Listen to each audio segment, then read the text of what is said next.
Hey everybody. Uh X-ray vision coming to you live from Quattro Cinco Studios. Just got home. I was reading all of the information on the new PulseSwap stuff. And so I came in here and turned on my lights, which is why I'm wearing the glasses. And everything's going insane. I'm trying to wrap my head around it and read this, read that, respond here, ask questions. It's bananas. It's crazy, man. It's absolutely crazy. I'm just adding some invitations here. Um, yeah, yeah, I'm just adding some invitations, seeing who wants to get on here and stream with me and unwrap all this craziness. So let me find some more spots here on the Twitter and on Telegram, and I'll get chopping it up here.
You go. Okay, okay, I'm back. I'm talking and I'm back.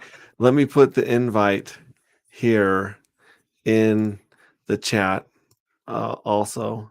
And then I'm trying to share the stream. I don't know how you guys found the stream because you must be my biggest fans because yeah, I haven't put the stream anywhere yet.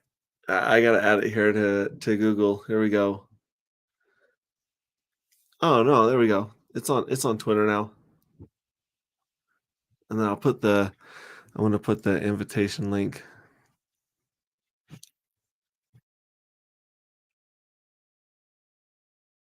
Join the stream.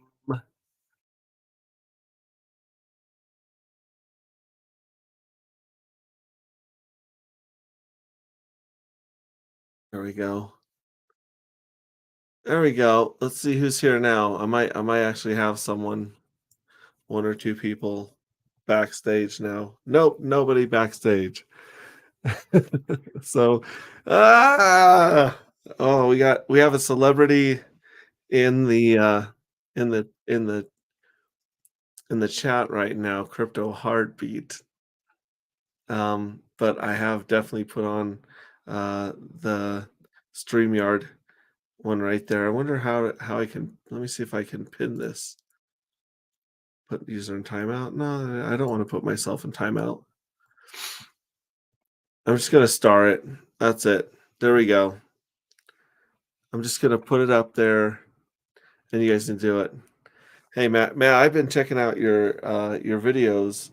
Even on vacation, I was catching up on some of your stuff, some of your streams, and it was a lot of fun. A lot of fun.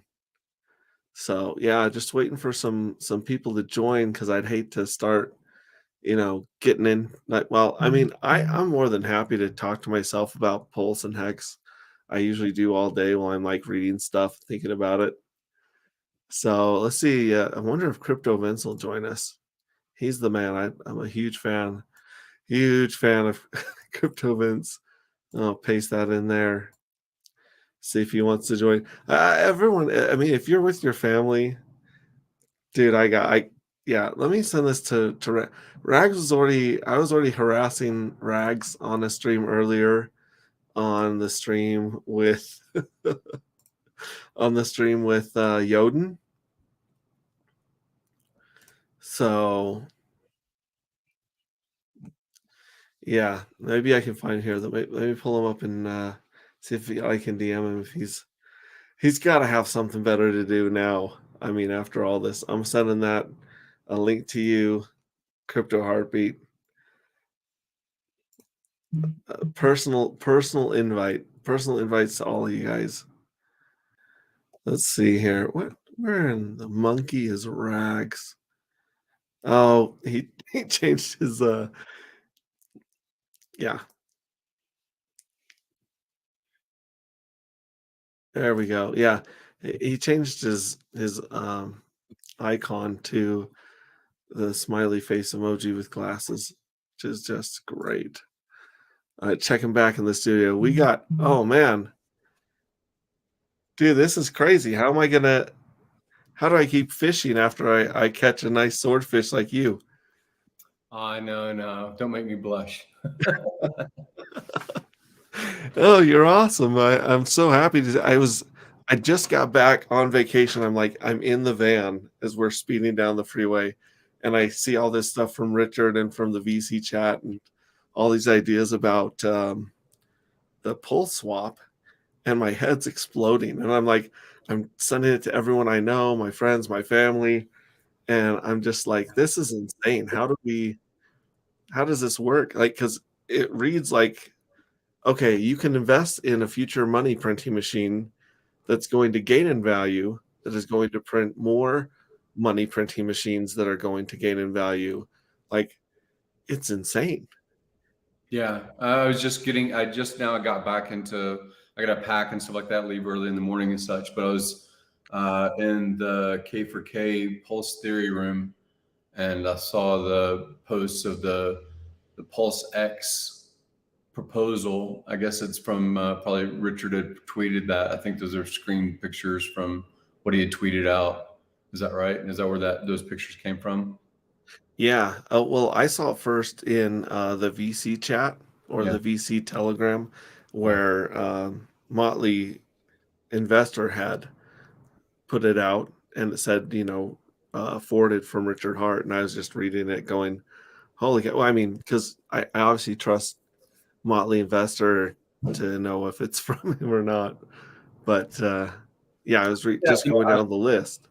I honestly feel like I am out of the loop, and it's because I have a different task in my mind. Motley, Big Krakowski, Crypto Coffee. I think that you as well, but they seem to play around with a lot of the AMM pools. They understand some of the mechanics of how Pancake Swap has worked in the past or works in it currently. They know the game mechanics of what makes it positive as an experience. I honestly haven't played with any of that stuff. I really do not know. So I'm completely oblivious when it comes to, the theory. I like trying to help the K for K room be clean, but really when they are trying to say, this is why this game mechanic would work better than this other DEX, I'm all ears. I just know I'm just going to hold everything that I can. I'm going to be like, have one finger in every freaking pot because I have no idea what to do. Well, and let's talk about counterparty risk. Yeah. Because it used to be if you wanted to do yield farming and take one gain and farm it into the next and into the next and just create this virtuous cycle of income, you are always going into like 2 or 3 central people with admin keys or custodial positions, right? There wasn't like 4 clean projects, or decentralized projects where someone couldn't rug pull you, that you could actually go from one to another. Yeah. And that's the part that's blowing my mind, is when he talks about no admin keys. I mean, with the PulseX, and then that there's no admin keys in HEX, Yeah. right? And if one other project pulls off no admin keys, they're also promising yield. Yeah. If they pull that off and they really don't, then you could literally have your money just circulating between 3 completely decentralized, trustless sources. And that's like, my mind just explodes at just the idea of that. Yeah, I mean, we've all watched Richard over the past couple of years when he does these, he's done thousands of hours worth of stream probably over the couple of years. And it has been eye-opening about, the difference of Uniswap V1 versus V2. What was the big difference? Well, they could with admin keys, they could throw a switch to tax the liquidity providers more, right? Basically by removing some of their profit incentive and changing their percentages, right? So they could throw that switch. He did lament about that. He didn't like that. He didn't like that people could change the rules on you when you're in there. And, when he launched HEX, it was an animal that's released into the wild. And if it survives because it has, better claws and better camouflage and better agility and speed, then it's going to be a super dominant creature in an ecosystem, right? So I think that's what he really likes is, if it's going to live, it's going to live. It's going to die, it's going to die.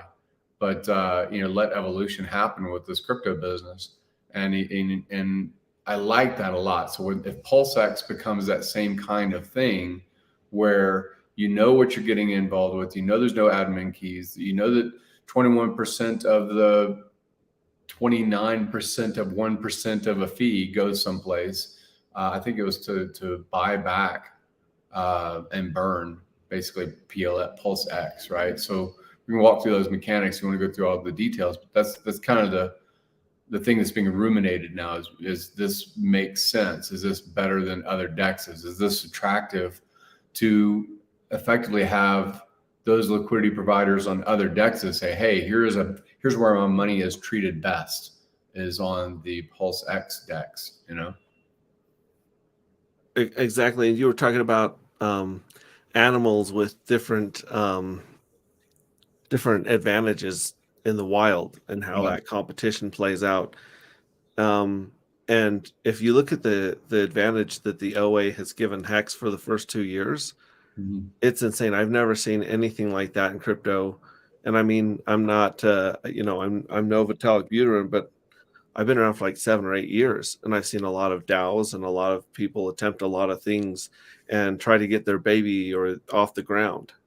And a lot of them really could have used an OA.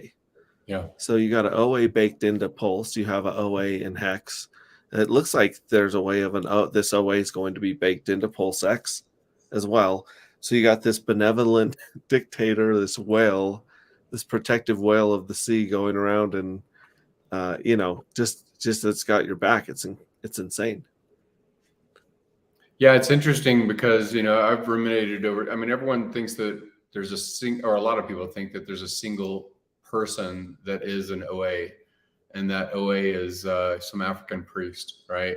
So there's this idea that there's, you know, a single Machiavellian thought leader that is the end all be all of what the OA wallet does. And I don't think that that's how that works. I think that, you know, there's a lot of dead man switches that control a legal entity, and the legal entity is, you know, beholden to do certain things based on those pre-set contracts. So, you know, we have a legal world. We operate in a real world that has lawyers and assets that are, you know, tapped if they don't do what they're supposed to do and things like that. So I've always thought it was a blinded trust. That's the OA. I don't think it's an individual. I think that there's a lot of education that Richard does, and I think he's the front man and head and things like that. But me personally, I think it's an entity that would be difficult to go against what Richard would like to have happen. But still, I think that there's enough legal protections that if he's not actually actively able to be OA driving, it has instruction sets. So on this PulseX thing, I think he's going to set it up where it's automated. It's a creature in the wild. There's still a 0.03% of 0.3% that goes to a single address. But as far as what you can see so far, it doesn't look like it's going to be 95% of the token is held by a single entity, right? Like a PulseX, or a PulseChain, or, you know, some, you know, what percentage is actually available for the public to consume or buy or hold or, you know, invest or whatever. I don't know that PulseX will do that same thing. At least that's not what those 4 pictures seem to lead me to believe. Yeah, and the funny thing is, I think a lot of haters and jealous, you know, people out there with conspiracy theories, they're picturing Richard Hart having this private key to the OA where he's like stuffing it in some jar behind his bed, and that's like, you know. But Richard's been through the ringer. You know, if you study his past like I have and get into his backstory, he's, you know, had been robbed down in Panama with a bunch of fuckery, we'll say. Yeah. And you know, someone like him that studies hacker news and understands the law in several countries is not going to leave, you know, the fate of the OA or any of these projects to fate or to, you know, to chance. He's definitely got backups and backups for his backups, I believe. Yeah. Hey, how did that fencing lesson go? I don't know. Ask what's his face's mom. I don't know. What's up, Funding Jim? What's kicking, man? How's it going? No, good, dude. I had that COVID capitulation yesterday. I think I'm in the clear now, buddy. Isn't that what happens? You know, like they got all these different strains that they say are out there. I kind of just want to get them over with while I'm virile and, you know, got my youth behind me. Get all of this over the next 5 years. Hopefully, you know, XYZ fucking variant comes out, and let's just get it going. Dude, this is my second time. I had it really well. I had it bad back in August, September. Mm-hmm. But this wasn't as bad. It was very similar. Comes and goes in waves, night sweats, fever, no fever, fatigue, no fatigue. But it wasn't as bad. It's probably like a 4 out of 10. Okay. So I think at this point I'm pretty much Superman. Yeah. Playing with mud pies and stuff like that as a kid, or, you know, growing up on a farm. I grew up on a dairy farm as a kid. So all of that funk and dirt and grit, I think it makes you pretty robust. And well, it does, man. It helps your immune system for sure as a child. Yeah. So I really hadn't gotten sick. I talked to aliens back in May whenever I did the jab, the all-in-one jab, and then 4 or 5 days later I was in Vegas and I'm sure I had COVID. I tested 5 days after recovering, and it said no, but it was already in my blood because of also the vaccine. Hex Monkey took care of me basically for 5 days, and I was fucked up. But and then since then I haven't been sick at all, except for when I came back from London. Everybody seemed to get this crud that wasn't COVID. It was just this guys from Liverpool are very intimate when they're drunk. Yeah, I heard the personal space thing goes away, right? Very huggy. So what do you guys think about this that just came out? Were y'all talking about that?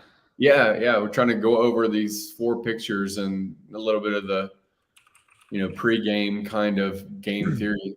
Seems like it seems like that extra token that he's talking about, I'm assuming that's going to incentivize thinner liquidity pools. If we really need to target those, you provide liquidity for those, you'll get that extra token. But otherwise, I'm not quite sure how that would play into things. Well, do you see these things as a feather in the caps of who's close to the decision making of what, like this DAO stuff? Is that should you be in a DAO because you care about money, or do you care about, I guess you ultimately care about money anyway, but like these, when they say governance token, I don't really care about a governance token as long as I'm making money. I don't know. Like, I don't know that communism, socialism, 10 people all agreeing with each other, still, I don't know. I don't know how that really works, because there's a lot of projects that have DAOs, but it ends up being that they still get locked in and don't really move very fast. So I don't really know what to think of a governance. Yeah, in order to enhance PulseX's success, another token will exist to further incentivize liquidity providers beyond the fees that they're already making. They'll be able to deposit their LP tokens that they get when they become liquidity providers into a yield farm.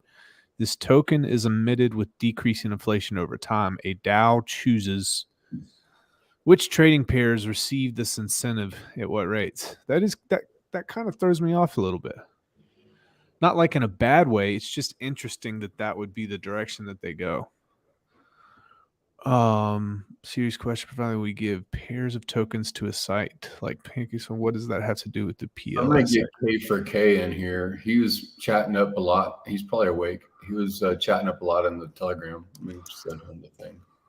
Yeah, he was the one I was harassing on Yoden just a second ago. Him and some other redhead was over there talking to Yoden, and I was just, throwing him some flack. But actually, I was trying to get questions answered from K4K, and they just kept yammering. So, yeah, I need to do some research on that.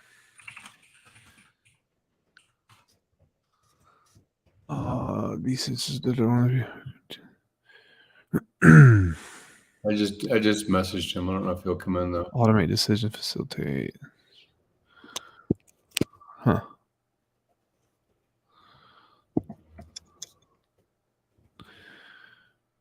What organizations DAO developers at DAO believe they could eliminate human error manipulation investment. It's an automated system. Oh, I did the fucking link wrong. I'm glad it's not me that's probably read it 6 times and is still like, now what does it say up here on this line? What's that? I'm reading up on all this stuff right now. That would then provide. Yeah, we have a question here while we wait for K4K or whatever. It says, providing liquidity, we give pairs if token to a site like PancakeSwap. And what does this have to do with PulseX coin, if anything? Yeah, if you provide liquidity, if you have one half of a trading pair and you provide the equal dollar amount of the other half of the trading pair, in order by doing that, you're going to receive whatever this token is, PLS, PulseX token. So that's going to be essentially your reward for helping provide liquidity for that. So that's what it has to do with that. If that makes sense, let us know. If not, let us know, and we'll talk about it deeper there. Or help. But I guess let's kind of get into so let me. I'm going to go over my experience of providing liquidity once on V2. Right. So you'll remember that crazy coin that ended up getting rug pulled, the one that changed the supply inside of your wallet and it was a stable coin that was trying to inflate and deflate the coin supply in your wallet. Is that to keep it pegged to $1? It was the ample fourth one. And so if you went to Ampleforth, you could do that same thing. You could lock up your token to try and give it some stability, and then they would pay you that token there. But you could do that, and then you could also take that coin, even though they were locked up, somehow you could take it and add equal amounts of USDC or Ethereum. So I took the Ampleforth coin and put it on there, or maybe I did it one back to back where I tried to like see which gave me a better yield. So I took like a bunch of Ethereum, made like $1,000, and then $1,000 of Ample. I locked them both up there, and it gave me a coin. Like the coin was kind of like a token or a representation, like a T-shirt, really, right? And so it gave me a certain amount of a coin of a Uniswap coin, but it wasn't Uni, right? It was a different coin that represented that pair of Ampleforth and US dollar coin, right? And I happened to get lucky and on one of the spikes of Ethereum. I went to check on it, and because the money was in Ethereum, it just happened to like be worth a lot more than I originally locked up. So I took it and turned it all into HEX. I just got lucky. But that was my experience. So my question is, those PulseX coins are going to be like that other coin that I got that represents the pair, I'm thinking. Does that make sense? What do you guys think? Yeah. I need to. I want to do research on how these work on other chains. Mm-hmm. I feel like I remember when Pong came out, and I remember when you had like the fastest version of Pong, like you could go doo, doo, doo, doo, doo, and the ball's bouncing, like super crazy fast. I feel like that's gonna happen. Like I feel like PX, Pulse, Bag, Yield Farm, PulseX. It's like I think the charts will all ratchet up on all of them, but. And it did work out really, really well for just about everybody that sacrificed Uniswap at $4 or $5 when we all got airdropped it for being on Uni as Hexkins. Like the first 5 months of Hex on Uni, we were like most of the volume. So we got a shitload of Uni. And then later Uni became very, very valuable, even though it was duct taped on. $24 or something now. I don't know what it is. It's $20-something. So I could have stayed in Uni and been 6x, but I did convert directly to Hex the day that it got dropped, within hours of it getting dropped. And that's been far, far bigger multiple. So the big confusion is, I think everybody's trying to figure out is, what should I hold versus what should I put into this other element of the ecosystem and yield farm out. And then the same thing happened when QuickSwap came across. When QuickSwap was another place that you could potentially buy Hex cheaper, when gas costs and things like that of going across a bridge into Matic and later Polygon. But, when you went into that route, before we really understood a lot about it, and before we really understood impairment loss even, I remember going into that and yield getting quick, and then selling quick and adding to the Hex stack, and then being an LP and basically just doing that all over and over. And at the end of the day, when I finally did come back out of Matic, and it was mostly because Richard had highlighted that this bridge could be turned off, I came back out of Matic, went back into regular Ethereum world. I still didn't know what the fuck I did. Like I played around for 4 months, but I didn't know what the fuck. Did I make money? I have no clue. I have no idea if I made any fucking money. I did not know. Kurkowski later had to sit down with me for like a couple hours and says, you kind of broke even. Like you fucked around with it for 4 months, but he had to show the math to me about what I did because I had no clue. It looks like he just it looks like there was a typo in one of those paragraphs, which I was reading it a few times, and so Richard just retweeted the one paragraph. Liquidity providers, 76% of the fees users pay. So he's proposing that 76% of the fees are given to the liquidity providers. And then he says, if someone swaps 10,000 units for side A, for side B, they get 22A. If someone swaps 10,000 units for side B, or of side B. For side A, they get 22B. So 21. Yeah, 21. Okay, now so that's the math on 76%, right? 76% of 0.29%. So Uniswap charges the LPs get 3.3%. That's what the LPs get. And he made it just so it could be a marketing tool. So instead of it paying 0.3%, it's 0.29%. So it's quote unquote cheaper, right? Yeah, it's smart. And then, of that 29%, the OA gets 3%. Right. The 21% gets burned, right. and that 76% gets given to the stakers. So if I do 10,000 Pulse and then 10,000 of a stable coin right on there, and someone trades one for the other, I'm going to get 22 of those tokens by being a liquidity provider of that amount. Mm-hmm.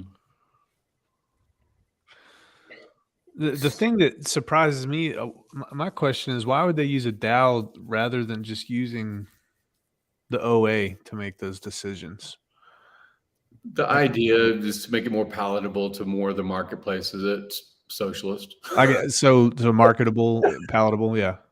Make it more desirable that it's decentralized and DAOs are making decisions.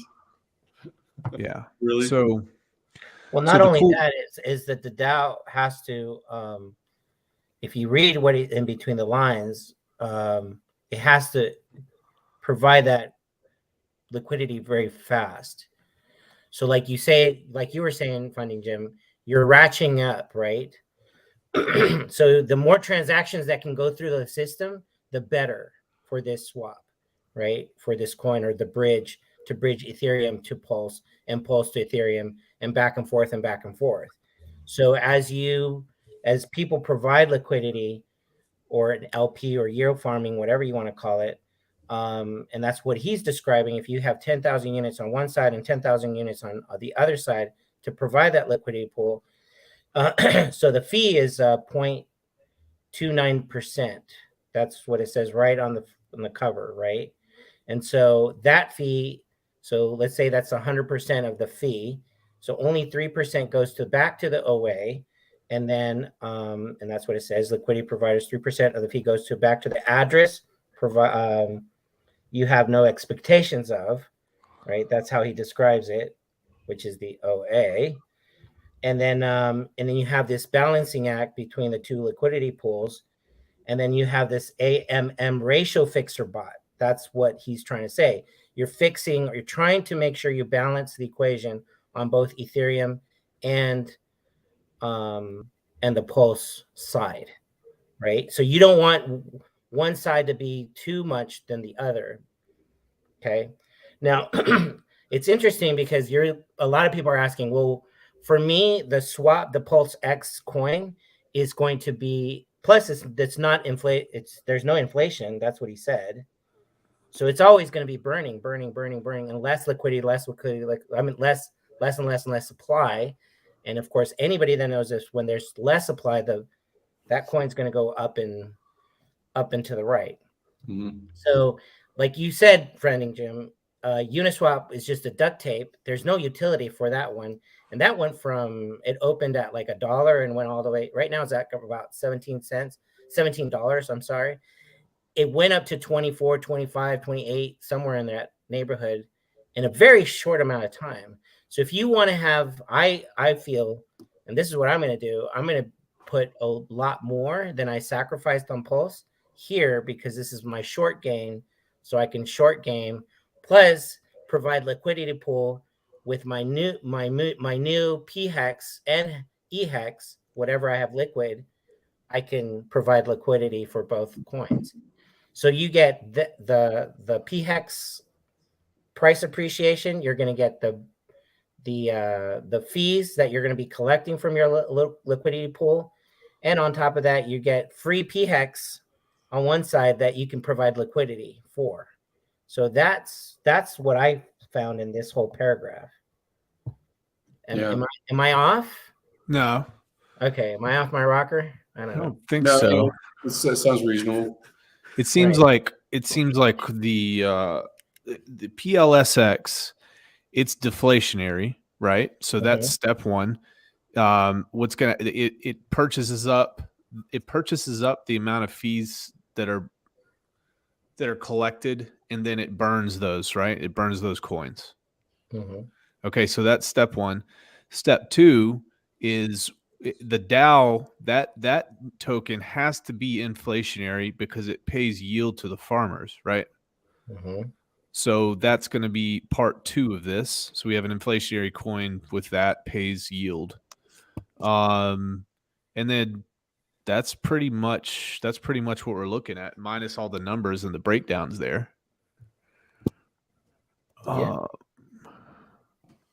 So Nice. you know, here's the really cool thing.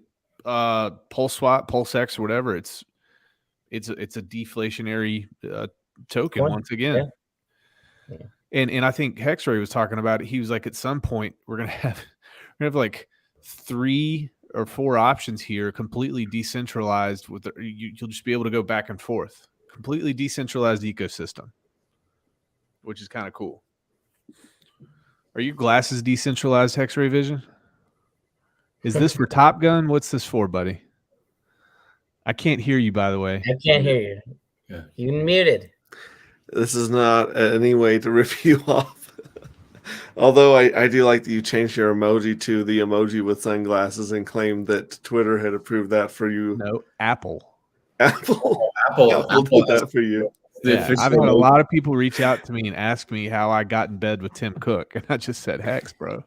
No, we've been on the road all day driving, and my eyes are tired. But if I don't turn on these lights, I look orange, and so I turned them on and flipped on the glasses, assuming that you had gone to bed. I wouldn't have to compete with high as a kite, yo. I noticed that there's more disciples because I was just watching the Hexy Bastard show yesterday, I think, and it was both of them talking. Both of them had sunglasses on, so I think that there's a cult kind of forming around the rags to riches. LFG, what you got, Tony? Come on, Tony. That would be great because, like I said, you got to put on some lights if you want to, look professional. I learned that from, the Freedom TV boys when they came up and helped me with my setup. Yeah. And these hurt your eyes after a while. Well, so I just like the Terminator look, and the ring light in my glasses looks freaking badass, man. So I'm rolling with it. I'm sticking with it, dude. Pretty cool, buddy. Guys, I'm stoked, man. How about this? This sacrifice set's gonna come up. Hex is gonna pump. It's gonna pump hard. I actually had a question.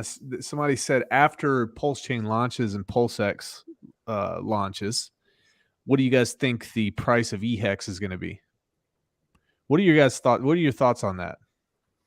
I think the short term. I mean, again, it's something that oscillates. So I think that the short term, it's going to be attractive, probably more attractive in people's minds to just basically move over to the PulseChain narrative.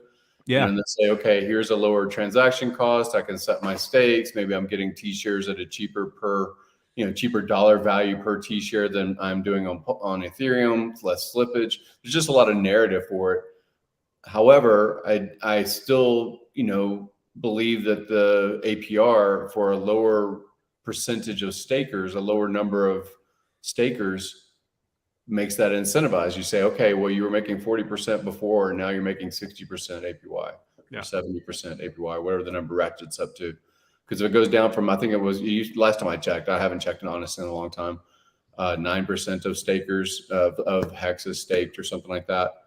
And if it comes down, and you have a higher APY. And I just think, like I said, it's like that game Pong. It's just going to bounce. I think that the charts move, and then people move, and then the charts move, and then people move. And so I'm happy to be on both sides. I personally won't be selling down for one for the other. Right. I just long-term hold on all of them. What you got, Big T? Yeah, okay. So this is what you guys got to consider about EHEX. So there's 17% of the supply went to the sacrifice phase. So this sacrifice wallet has 17% of all supply of EHEX. What do you think is going to happen with that EHEX? It's never sold, but I think it's going to hold up the price. I don't think they have to be sold, but it might be wrapped. It most likely is going to go into a liquidity pool. I was about to say it's going to be the other side of a pair. That is correct, because guess what? That sacrifice address is going to get a copy of the PHEX also. Right? So guess what you think? I mean, if Richard Hart's behind it, most likely it's going to be a liquidity pool provider on the PulseX bridge, right? So if that's the case, that's going to be locked up for a long period of time. Okay. So what happens when supply gets locked up? Price goes up. That is correct. So HEX in the short term, it's going to skyrocket. So not only that, you're going to have all these people going into, vamping up for the PulseX, right? Sacrifice phase. So if you remember when Pulse sacrifice happened, it topped out at 54 cents. Well, we're gonna see $1. I think 80 cents to $1. Oh yeah. And then once Pulse drops, it's even more, because now all that 17% HEX is going to be locked up. So, and that pool of supply is going to be no mas. Does the HEX EX OA sacrifice for Pulse X and snatch it up? Does the HEX OA? Yeah. Does he sacrifice for PLSX and snatch up the supply to put higher? Yeah, of course, because also, yes, the OA is the biggest, right? Yep. Provider, like went in the biggest, he's number one on the sacrifice phase. And of course, he's going to have the biggest supply of Pulse, right? Yep. So obviously there's going to be someone, or a bot, or whatever you want to call it, OA, Richard Hart, whoever, someone's going to be controlling a lot of the supply. But do you think they're going to just, based on results from HEX, most likely it's not going to get dumped on this game theory worked for HEX, and why wouldn't he do it with everything else? Right.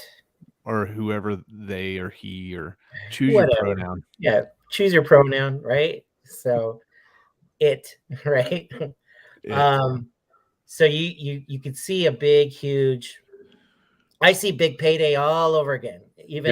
But instead of like this whole from January all the way to June, July, we're going to see this huge run up on HEX and also on PHEX, because you're going to have a lot more onboarders, smaller denomination onboarders on that side. So you were right, Jim.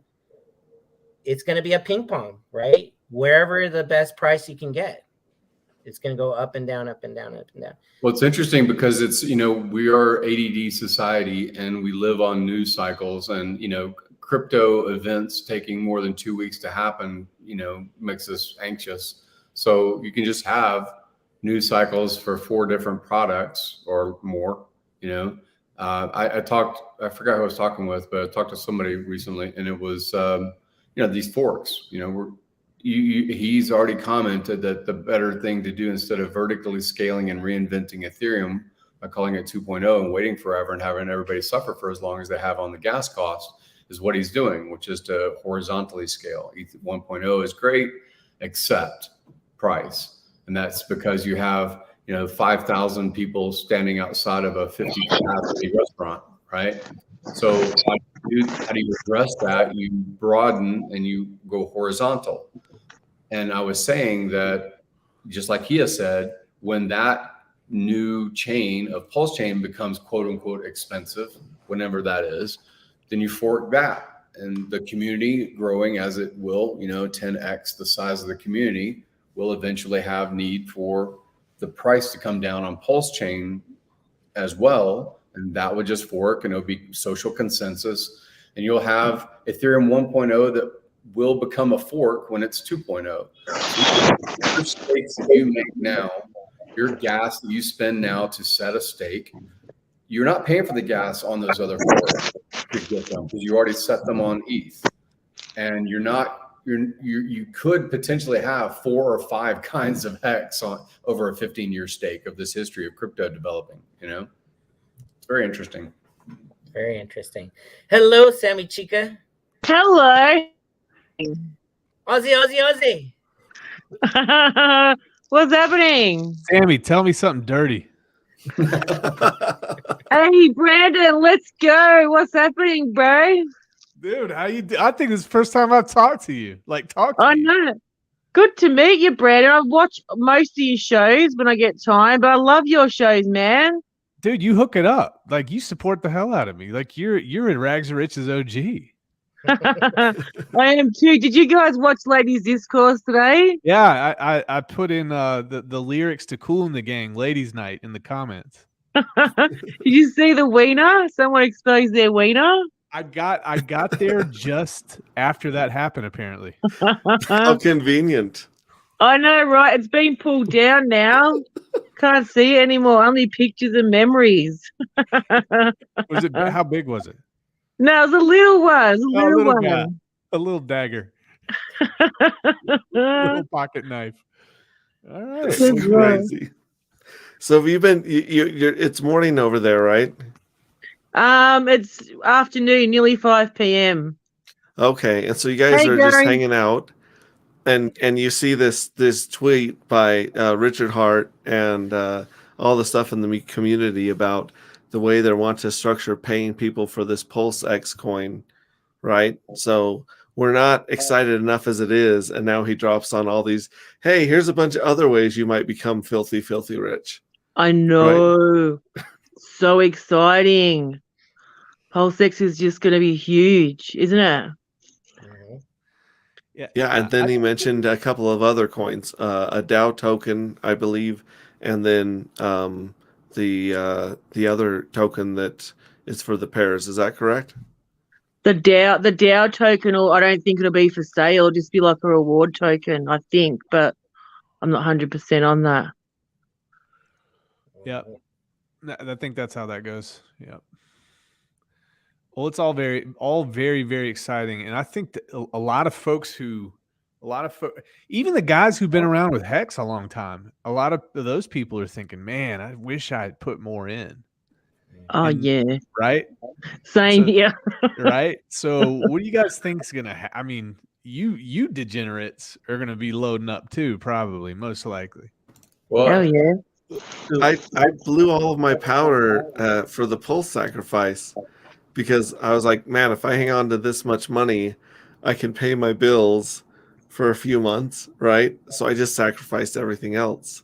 Yeah. And luckily, I haven't blown through all my powder, even though I thought it was going to come out in October, right? And here we are in December. But yeah, no, I'm still good, but I have that much less powder to throw into PulseX. So I'm thinking about, maybe robbing a bank. And that's actually why I sent out this link to you guys. Where this no one can hear this, right? Hex Ray Vision, you got a bunch of cash underneath your counter. I saw it, so I'm gonna go over there and snag it. Well, take a look. It's interesting that when this thing launched in 2019, there was people that were active in Telegram. Day, whatever it was, November, what was it, December 2nd, the day that it actually goes live, people start putting in, some put in heavy. I know people that put in like 8 or 9 grand on the day one, right? And they just said, I just listened to what Richard did, and that's what's made me wealthy now. It's because I listened to him. And they had been in crypto like 3 weeks. And I was like, fuck you. I was cynical. I waited. So now we're 2 years into this thing of HEX existing. Now we do have chart histories, TA people, all kinds of people that come from, whether it's Eric Crown or whatever, Mitch Ray or something like that, that just look at charts all the time. They have their factions that follow charts. And you have, quote unquote, millions of dollars. OGs have millions of dollars now that is unrealized into dollar, but they can throw and have thrown into the first PulseChain sacrifice, right? $400 million on paper is what HEX value was put in there, I think, something like that. 200 or 300 has become stablecoin, but the HEX that got sacrificed didn't get converted, didn't get sold into the market. So now we have news cycles, charts, and launch prices that are completely different than they were on the beginning of this whole ecosystem with HEX. So you want to talk about something being newsworthy in Cointelegraph, or how you break down or batter down doors and gates. This is the kind of stuff that does it. Whole ecosystem. Are they going to bite though? Are they going to bite? Are they're going to put their neck out there? I mean, if you're talking about immutability and you're talking about transparency on blockchain, and that's what your speaking points, how long can you ignore exactly what you've been talking the positive elements of blockchain to be? How long can you ignore that? That's the question. The first person to stick their neck out is going to win in a big way. And I hope that somebody does that soon. We're starting to see trickles of that in funding, Jim. I'm sure you're connected a whole lot better than we are with regards to that. But I'm seeing a shift on Twitter and social media, at least. Some bigger influencers have bigger followers. Like I saw some apologies issued today to Richard Hart. Yeah, and that's happening I more. retweeted that guy. I mean, I think he's got like 18,000 or something like that. And he's like, he says, I got to tip the hat. You guys did better than every meme, NFT, L1, L2. You gotta bow down and recognize what has happened as far as the charts. Yep. And this game theory. The community is welded fucking iron, amazing. This community is phenomenal. The way that we cross promote and cross benefit outside of just crypto, it's really amazing.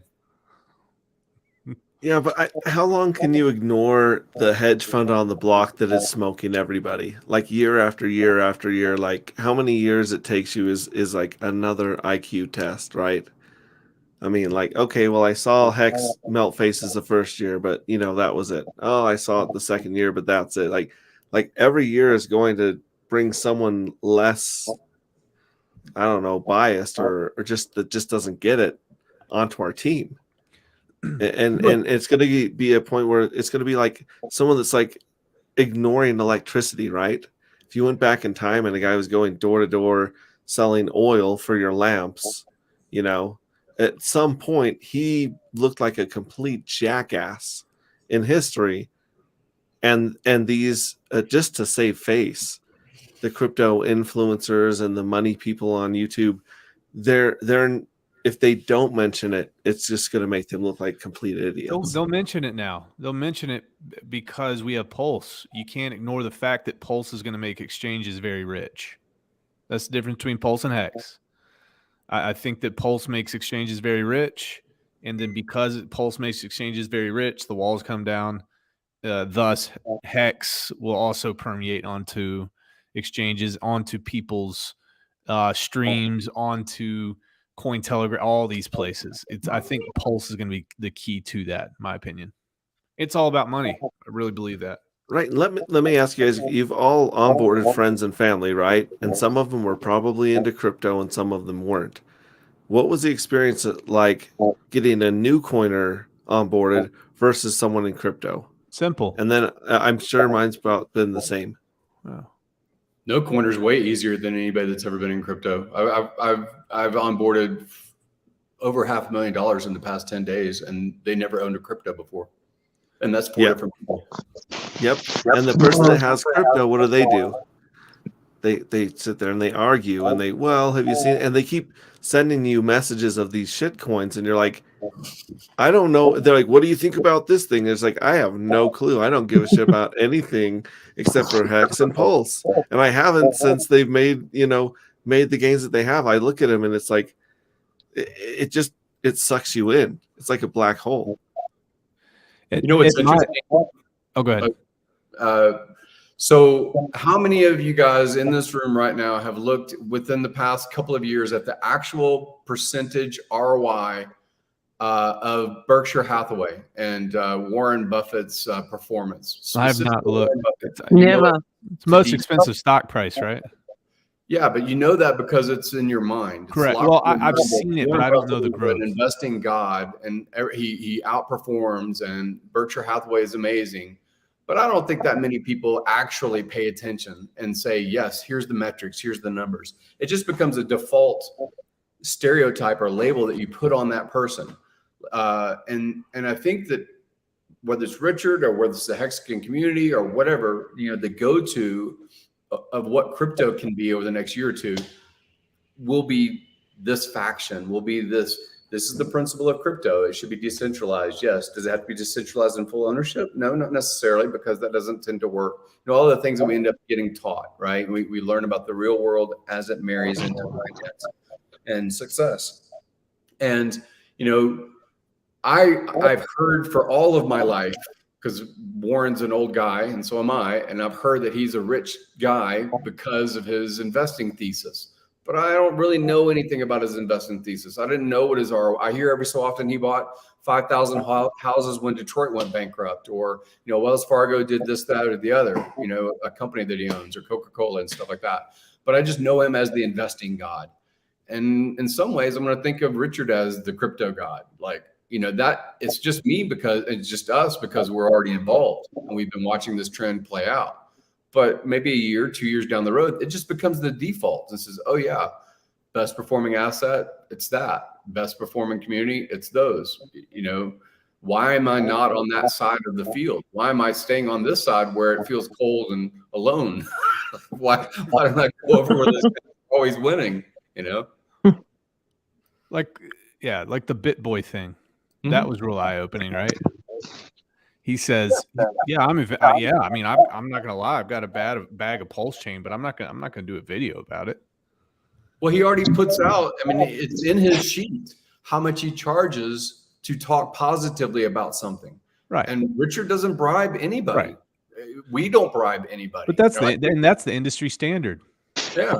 I share I'm a small time guy. I've got a very small amount of followers on YouTube in terms of perspective. But every single time I get an email from one of these shit coins, I share it. I share the email in my Telegram group. And it's a fraudulent industry, man. It's freaking crazy. They will pay any amount. They will do anything to get you to talk good about their project. So, BitBoy at least did say that he had a bag of HEX. BitBoy also said that he did have a bag of Pulse. God, people hate that dude, man. I feel sorry for him. Not really, though. He brought it on himself, I guess. For real. Even Ivan on Tech, same thing, right? I think he charges about $50,000 per shill is the standard, from what I've understood. Yeah, but Richard has been on Ivan on Tech. Ivan on Tech, and I'm sure he didn't pay. So no, I'm guessing that he at least covered something newsworthy. Yeah, that was a good conversation I saw with him too. It seemed like he really wanted to understand and know what it was all about, and he was pretty unbiased during that whole conversation. Right, 16. Hey, pull up that other comment from David. I want to try to answer that. We all can. Between PLS and PLSX and liquid loans, I guess, how many decentralized crypto money printing factories could you make? I mean, all right, top of your head, PLS, you can stake PLS, right? You'll be able to stake that. You'll be able to stake it to any type of delegate to a validator. So that's one way. You can earn yield on that. PLSX, there's 2 or 3 different ways to do that. I'd pay. That's So I just did some really super quick math. BitBoy gets claims he has 1.6 million followers, and his average, when I just looked at about 30 or so videos when you do on his channel, his average is like 25, maybe 30,000 views. That works out to being 1 out of every 53 people watches the content he puts out regularly. 1 out of 53 as far as subscribership. 1 out of 53. Mm-hmm. Rags, you're like 1 out of 3. Like, you have 4,000 or something followers. You get about 1,000 to 2,000 views if it's something that's kind of focusing on targeted, it goes up higher. If it's more like chess games and stuff like that, it's fewer people watching chess. Right. You know, it's interesting as far as the ratios, because BitBoy talks about maybe 100 coins in a year, maybe more, because it is everything that happens. Every 5 coins that come out, he's going to make commentary about. And when you subscribe, it's because it's almost like, you know, you have a room full of 100 people and someone says, Brandon, like your ears pick up. Mine don't. I don't fucking care. It's not my name, but yours do. And then you subscribe. And you're like, maybe watch the channel to see if you hear your name again. Like, it's that thing. When we are a single product, we have been single product for quite some time. Hex, hex, hex, hex, hex, hex, hex. And now we're going to be 4 products, right? Or 5 products, or a network, or a bridge, or a part of an ecosystem. So it's not just talking about the animal, it's talking about the plant, and it's talking about the river, and it's talking about, you know, the weather system of the whole thing that's being put together here. So I think our views are going to increase because we're talking about variety instead of just a single animal. And, you know, we can hold that integrity still. You can still monetize all kinds of things if you want to build a business around crypto or around, you know, other things that kind of parlay into crypto. But yeah, the ratios of these influencers, when you actually look at, you know, Crypto Lark or whoever else, you know, anybody else that has a biggish following, Ivan on Tech, he was always making those meme faces about, you know, things are going to crash tomorrow. And then, you know, the same day he would publish something about how it was going to spiking up. So it ends up being, you go numb watching those guys. And I did a long time ago. Yeah. You can only deal with it for a couple of weeks. Sorry, Sammy. No, I just absolutely agree. And that George Chops, what's his name? That American Asian guy. Oh, my name is so-and-so, or not John. My name's George. We're all George or something. Yeah. Cryptos are us on Twitter. He's just hard to watch. I used to watch him prior to HEX, and now I can't stand him. Like, I just literally cannot stand the way he speaks, the way he shields. He's even got his own crypto out, and the way he speaks about Richard, I just despise him. And they're all very similar, cunning personalities. They're all about money, and they don't really care who they hurt, you know, or rubbish in their videos, you know. They're playing the fast game for growth, and the fast game gets you burned in the long run, or you lose respect, you sell out. The long game, it takes longer to get there, but it's a business plan. One of the coolest things I ever heard was the Toyota Way. It's a book, and they talk about their business, and they say, listen, we're probably not ever going to be number 1 consistently, but we're going to be number 2 or number 3 consistently because we're doing the right thing all the time, and we will be in business for the next 200 years. So in my business life, I've latched onto that in a big way. I will take my time. I'll do it the right way. I'll build the relationships. I'm not going to burn people. And I think that those folks, they'll see that they're going to be, what do you call them? Shots in the night. You're just there and then you disappear. So the other thing I think we can do as influencers in this space, especially if you're on YouTube, we need to get together and we need to make sure we're all using SEO tools. Because when we use those SEO tools, like anything like vidIQ, it's just an extension that goes over your YouTube. I've talked about it. If you use those keywords, the other influencers in the space are using those keywords. And even if we're growing and we're kind of diluting the message between 3 or 4 different products, the SEO is going to be the glue that glues us all together. And it's going to really raise stuff and point people our direction.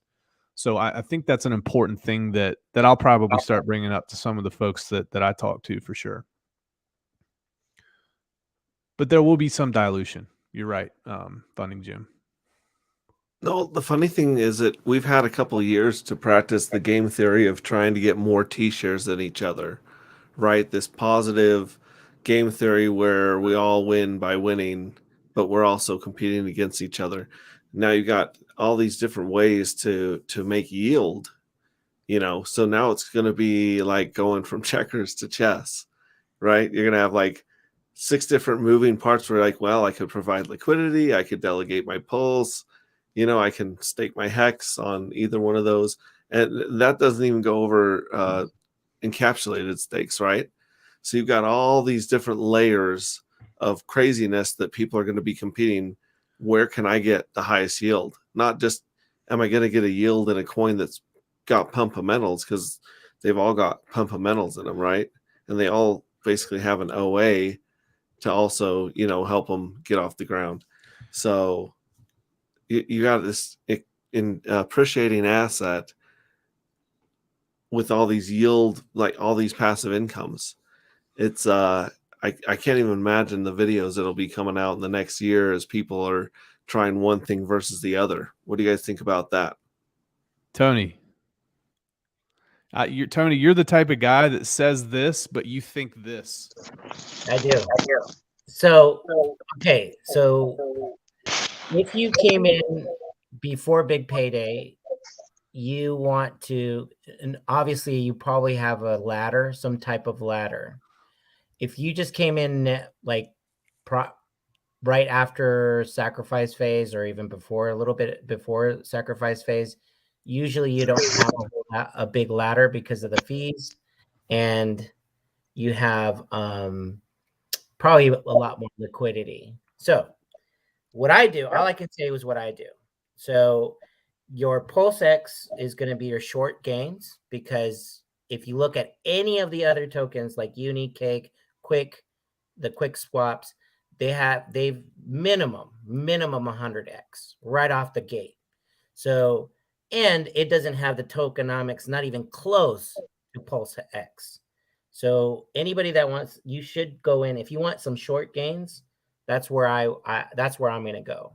So then I would use, and then I'm going to use my free PulseX or PHEX, right? And my EHEX to create liquidity.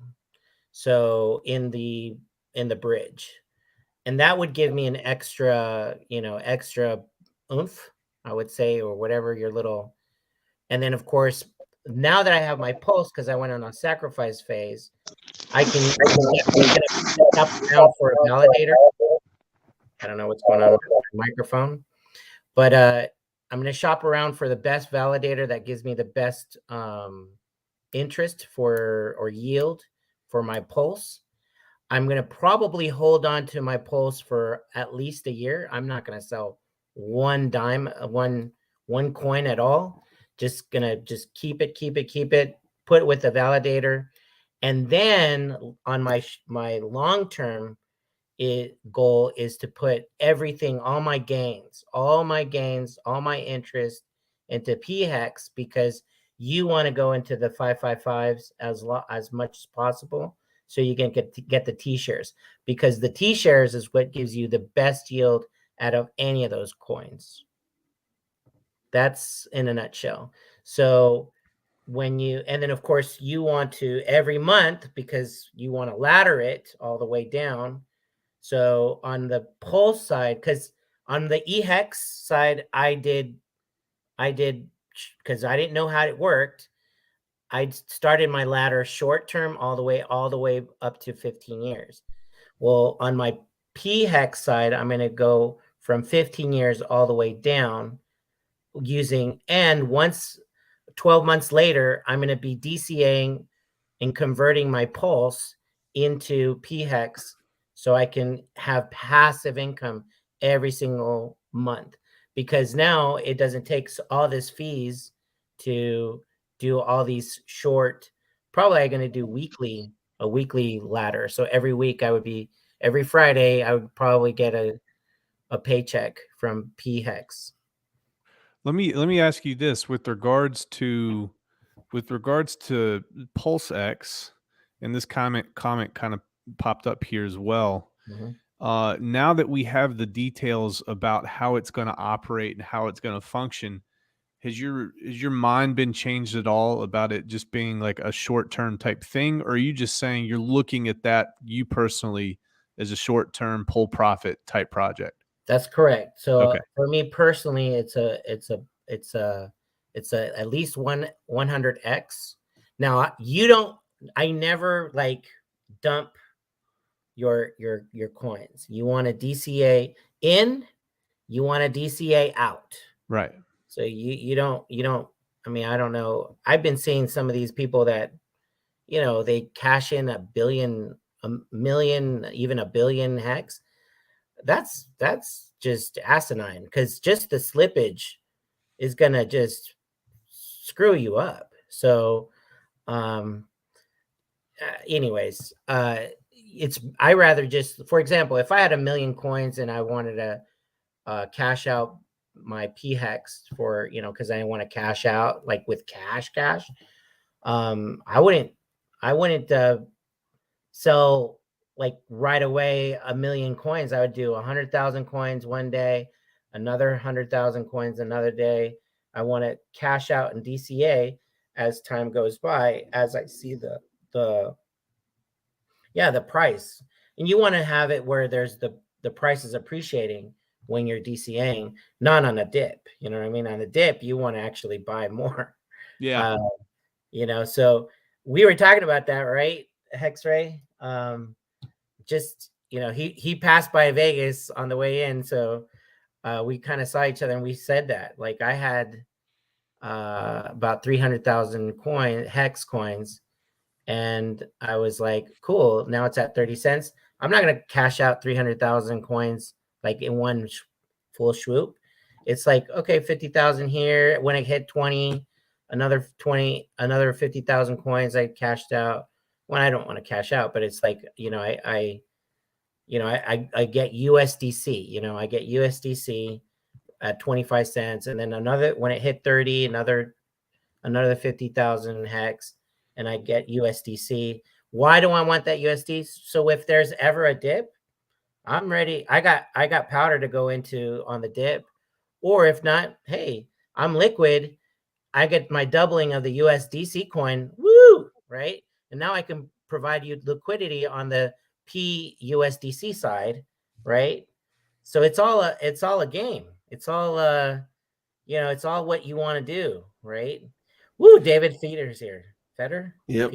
So I do want to still sit on the fence. I'm not pro and I'm not negative. I was more hesitant than before. Now I'm absolutely in the middle about liquid loans. Liquid loans. I know that Brandon's done a video. I know other people have done the video. Maybe each of you have done videos with Jesse and other people making commentary.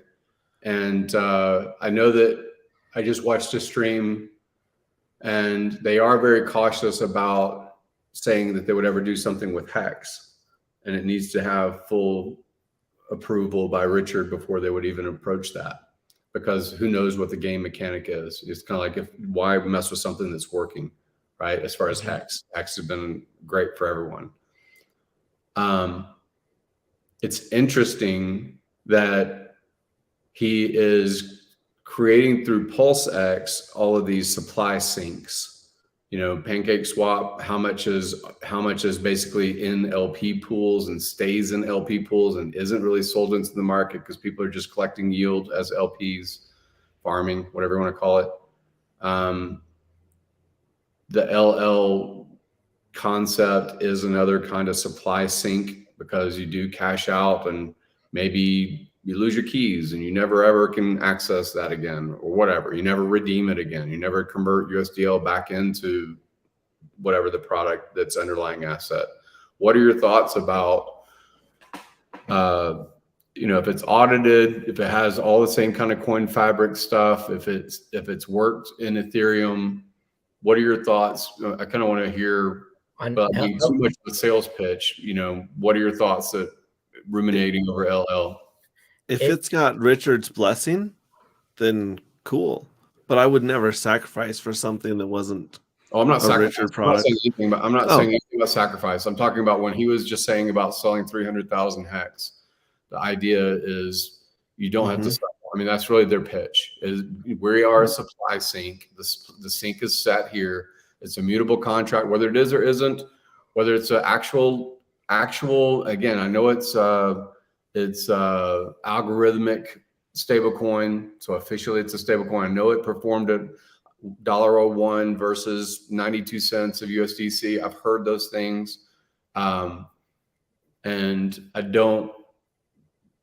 my mind probably isn't big enough to really grasp the way that they explain it the best. But I'm just curious, if Richard signs off on it, it's still not his product.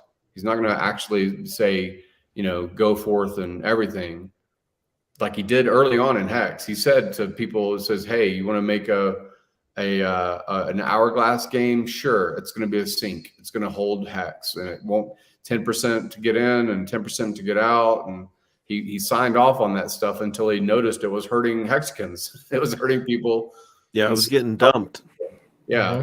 So it was helping sort of, because it was sequestering away HEX and making that supply more rare on the open market. But it also, he really is a great steward of people not harming themselves, even though it may be good for the token price. So he really steered away from the hourglass action because it was, addictive qualities, were being, maybe the wrong ones. So what are your guys, do you guys have any thoughts about that one? If it were to be approached on HEX and Richard said, sure, try it.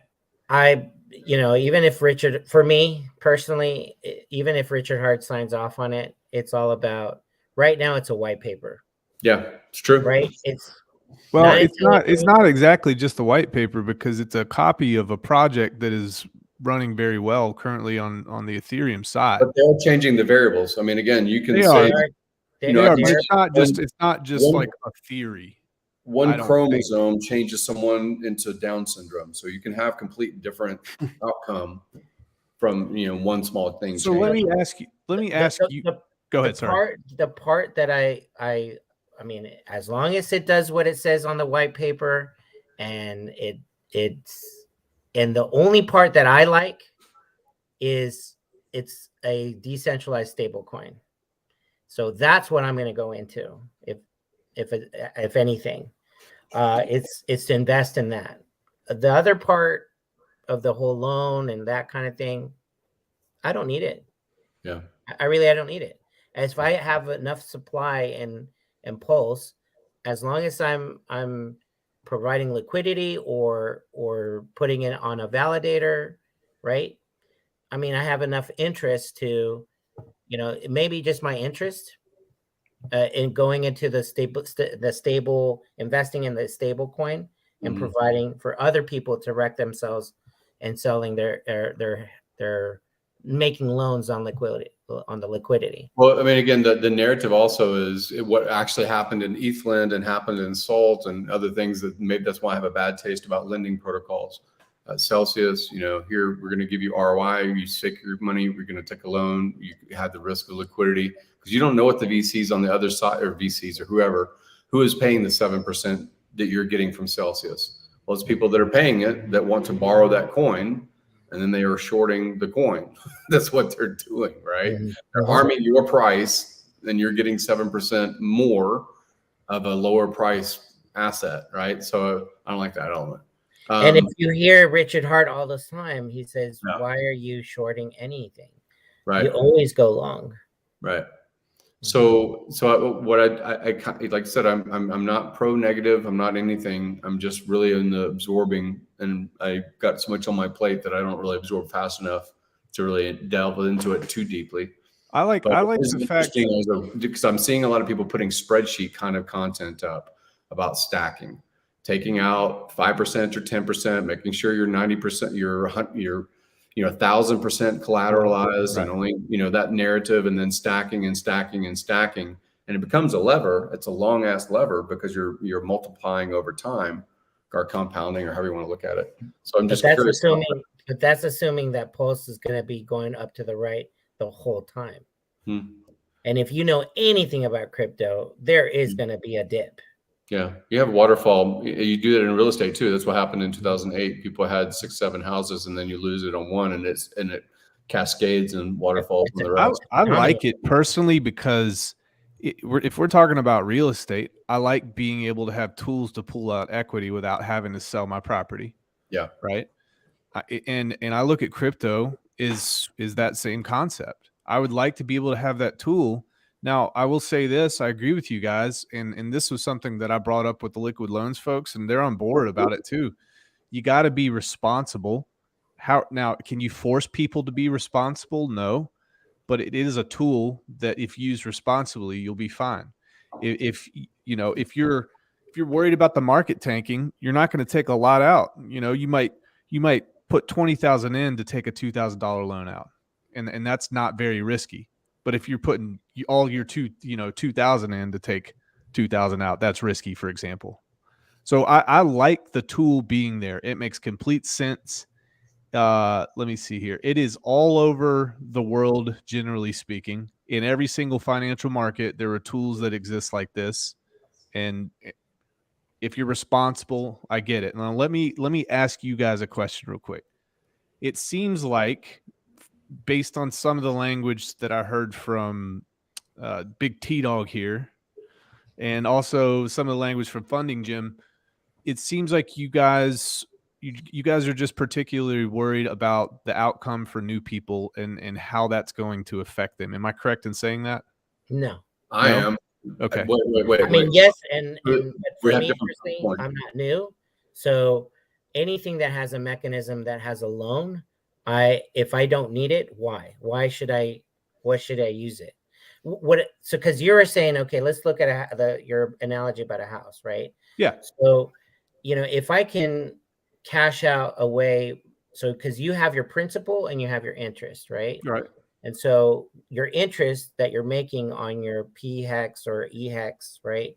That's your equity, right? So I rather use that equity, right, to leverage into a stable coin, a liquidity pool, a yield farming, or validator that gives me more APY. Now, if you gamble, that's conservative. Like you're going to get those yields. If you do the leverage thing, and I leverage my equity, right, which is going to be, in this case, my equity in Pulse, and I put that for a loan. If the price of Pulse goes down, see, there's an uncertainty there. Very uncertainty. It can go up, it can go down. We don't know. You don't. There's no guarantee. So that's where the risky part is. I'm very conservative, me personally. Now, this is just for everybody's decision. I'm a very conservative guy. I rather collect my 4% than risk my 20% equity on something that I don't know that's going to give me a yield. That's where I'm at. The analogy I think of is when people did have a house and then they did pay for their vacation through a HELOC or HELoan, and then they did pay for the boat that's in the driveway, and then they did pay for the car because the house's value was going up. It was going up and it was going up and it was going up and it was going up. And you can never lose money by owning a house in California, right? Because the price of the market is always going up until it doesn't. And then when it doesn't, then people have hard times or whatever. And again, if you have the house, you can short sell. You can say, look, I can't fucking do it anymore. And you can get out, right? You can exit. But I don't think you can get out if you've taken a loan of USDL. You have to come up with buying the USDL again in order to redeem the Pulse, right? You just give it, you just lost it, right? You did lose it. You lose your Pulse, you keep the USDL. Right, because you have it and you spent it on the car and you spent it on, you spent it on life. You levered on some other product that might be a meme coin. I mean, you did use it somehow, and that other thing now is gone, or at least it doesn't have the same market value it did when you bought it. That's what I'm getting at. You have a used car, a used boat, you have a vacation that's spent 2 years ago, whatever, right? So that's the same thing that happened in housing. And again, I'm not poo-pooing on the idea. I think that I live off of credit. I really don't. I have a liquidity event about once a year, I think, something like that. I'll sell a piece of real estate. I'll make a lot of money, and then I'll put that, like I have into crypto recently. I buy HEX constantly, but I live off of debt. I'm always living off of debt, and I know how to manage it because I've been doing it for like 35 years or some shit. But I know a lot of people that are 25 years old in the crypto game don't understand any of that, and they have shitty credit scores, and it's trended data. And I think that's why they built in the $2,000. You have to have $2,000 to play, because that cuts out probably 80% of the folks who are going to be playing with this, the newer folks. So $2,000 and above, and I think that's what they explained to me there. Okay. If I want tools to exist personally in the crypto space that exist out in traditional finance. I want it to be at least horizontal, if not better. And based on my conversations with these folks, I've got confidence that they're not looking to screw people. Right. And they're going to want to look to people to teach them how to do it responsibly.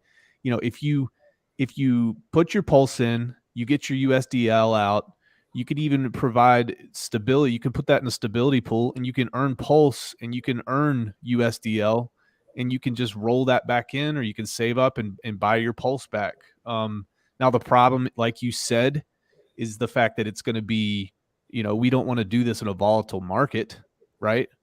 And I think that's also why they're not launching right away. They're going to wait a month or two until things slow the hell down, so people don't get burned. But if you look at the white papers, man, it really seems like they're there to help. I don't want to have to sell my Pulse, and if I'm not leveraging myself or risking myself too much, just like every equation that you would see in every real estate book from Robert Kiyosaki or anybody in the world, then there's a really safe way to make money responsibly with credit and leverage. But again, I understand all of your points about people getting burned, especially if they're new. It's like a shiny toy and they don't understand the risks. I get that. But these folks are doing a good job of educating folks, it seems. So that's how I feel about it. I agree. Chime in and again, for a second? I'll sign off on like promoting them in general, but it really is always going to still have the buyer beware, caveat emptor, all the, make sure you're buying, you're using debt to buy assets that have cash flow of some sort. And I mean, outside of crypto, honestly, I think I've got enough crypto, knowledge base to say it still is an asset class, and you should still have other assets, in my opinion. Mm-hmm. Yeah. Hey, David Feeder, welcome to the stream. Thank you so much for joining us. Thanks for having me. It's good to see all the red on screen. It's part of Christmas colors. Totally. And Christmas I'd love Eve, to chime man. on this conversation too for liquid loans. Yes. For myself personally, I was bearish on them when I first heard about it.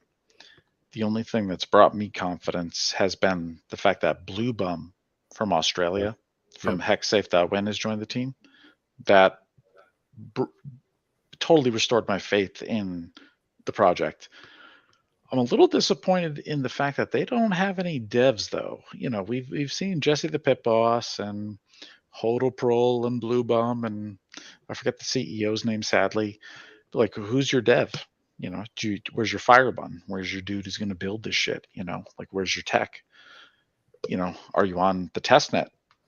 We're on testnet. Are you on testnet? Show me an interface. Give me some screenshots of what this interface is going to look like. I feel like Gary. I'm very hesitant. You got to know what you're doing with this stuff. If the price of Pulse plunges, you're going to lose it all, man.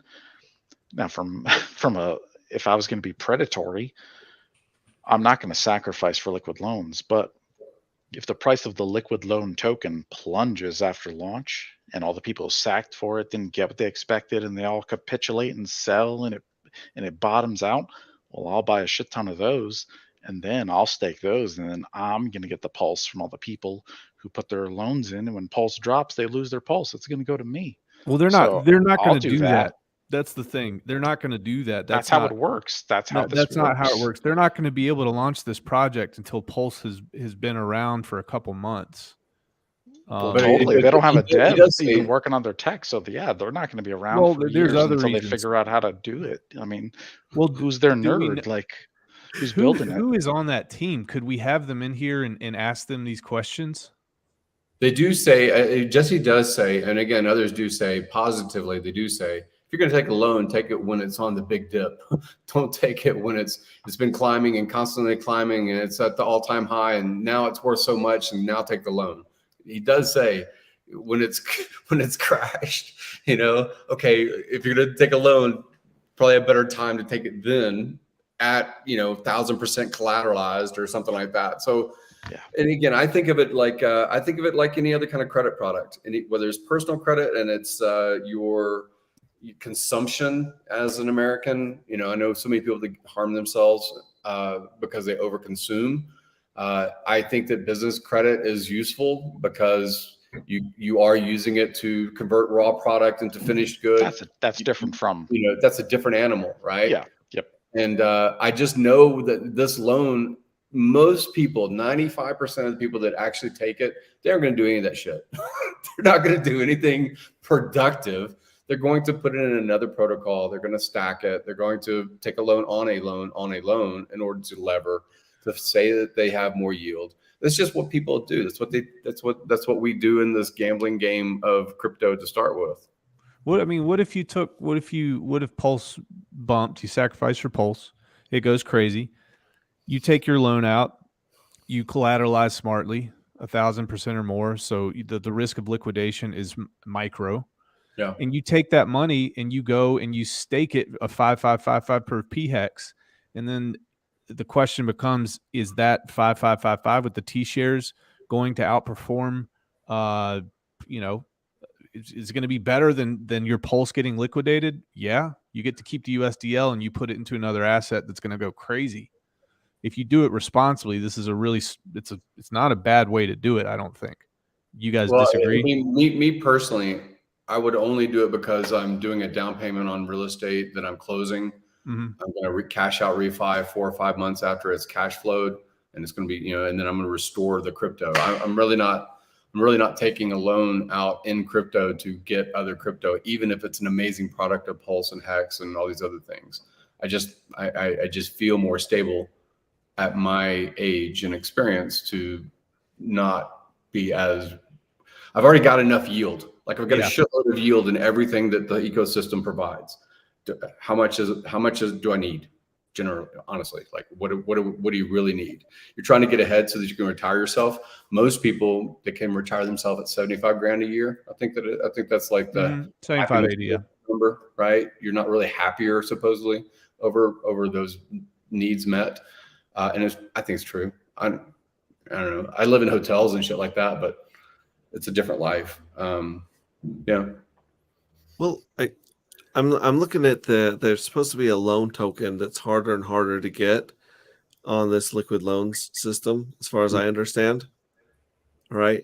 I don't know. And they're supposed to like cut down the supply of that. That's whatever gets paid all of the rewards for basically it's like their shares. When you like provide for the stability pool, you will get loan token. So when you provide that, you can, that's what that is. Now what about USDL? Mm-hmm. Like who's going to accept that? So I put in my Pulse, I get a bunch of USDL. Then what? I got to go to PulseSwap and then I convert that to EUSDC. Then I got to bridge that to Ethereum. Then I got to go to Coinbase. Then I have to send it to my bank account. What if a USDL is only worth 75 cents versus a USDC on Ethereum? Like who the hell is going to accept a USDL? Like who's going to take their? I guess my question is, I don't have the answer. Are you able to swap USDL for anything? Well, it's a USDL Pulse is a different thing than USDL on Ethereum. The chart. Yeah, no, I know. I'm saying that if I have USDL PRC20 and I'm in the Pulse ecosystem, would I be able to just go ahead and swap it for PHEX? A PulseSwap or Uniswap. Yeah, sure, totally. It's a PRC20. Yeah. So at that point, it's business as usual to get it off, right? Yeah, but who says, okay, but you want to give me a USDL? Mm-hmm. I'm not going to give you a whole EUSDC for it. I'll give you 90 cents. Sure. And if that happens, I don't want a USDL. If that happens, the project fails, right? Well, yeah. What bank is going to accept it? How do I get that to cash? Like, how does a USDL useful? Who's their counterparty? How do I convert a USDL into a fiat note? They don't have an off ramp and an on ramp. It's just a fucking PRC20. If you swap the bridge, PHEX, you would off ramp PHEX. Right. I understand Hexacat. I hear you, and I've already made that statement that what you're talking about on LQTY is Ethereum, and it doesn't. It has its trended history and its data points, and this is different. It may have the same similar code with some variable changes, but you can't look at it as $1 performing. And again, I'm not trying to shit on LL. No. This is a good conversation. These are good conversations because we're just open conversation. I'm not offended. I like stuff like that. I'm full disclosure. I've been speaking with Blue Bum, and I'm actually potentially helping the Liquid Loans team with their validators. So like, yeah, like I love Blue Bum. He's what's restored my faith in this project, and I'm on the fence on Liquid Loans. Right. You know, I want to work with him, but well, I don't know how it's going to work though. Like, how do I get the USDL value out? It's still AMM paired somehow. And so if you are going to exit USDL to go into USDC, that has to tilt it, doesn't it? Doesn't it have to tilt it? Yeah, your USDL is not worth a full USDC. You're going to get shortchanged. It all depends on the liquidity pool. You know, who's going to be providing that liquidity pool? Oh, that's rough, man. Because I've got more USDC than I have USDL, so I could be on that side of the pair. Maybe I'll buy those liquid loan tokens real cheap. So when they're saying it's get pegged to one USDC automatically, algorithmically.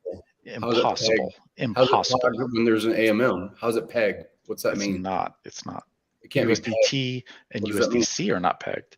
USDT is strangely worth more than USDC by like a little fraction. Mm-hmm. Yeah, they're not pegged. USD is not. It's called a stablecoin, and it's $1. You know, close. But even when you're pairing and you're going across, if you're saying I'm going to send it to Coinbase to exit as a fiat off ramp versus trust tokens fiat off ramp, you know, these all, even the dollar for dollar kind of peg coins. Even what he said, Jesse did say, hey, when everything dipped, USDC was 92 cents and USDL was $1.01. Well, that means it's not a fucking dollar. You just said it's not a dollar. They're not. Well, there's to play devil's advocate. Correct me if I'm wrong. Are there not variations in all of these stable coins at certain given points in time? Yes, well, it depends on the size of the liquidity pools as far as how much they can be tipped. Yeah, right? For USDC and for the Circle coin and Tether, there is a little bit of a change versus a real dollar, depending on your exchange. Here, this or that, whatever. Yeah, and even on Uniswap, a US dollar coin is worth just a little less than a Tether, which in my opinion is fucked up because Tether is a fucking scam, and Circle is trustable in my opinion.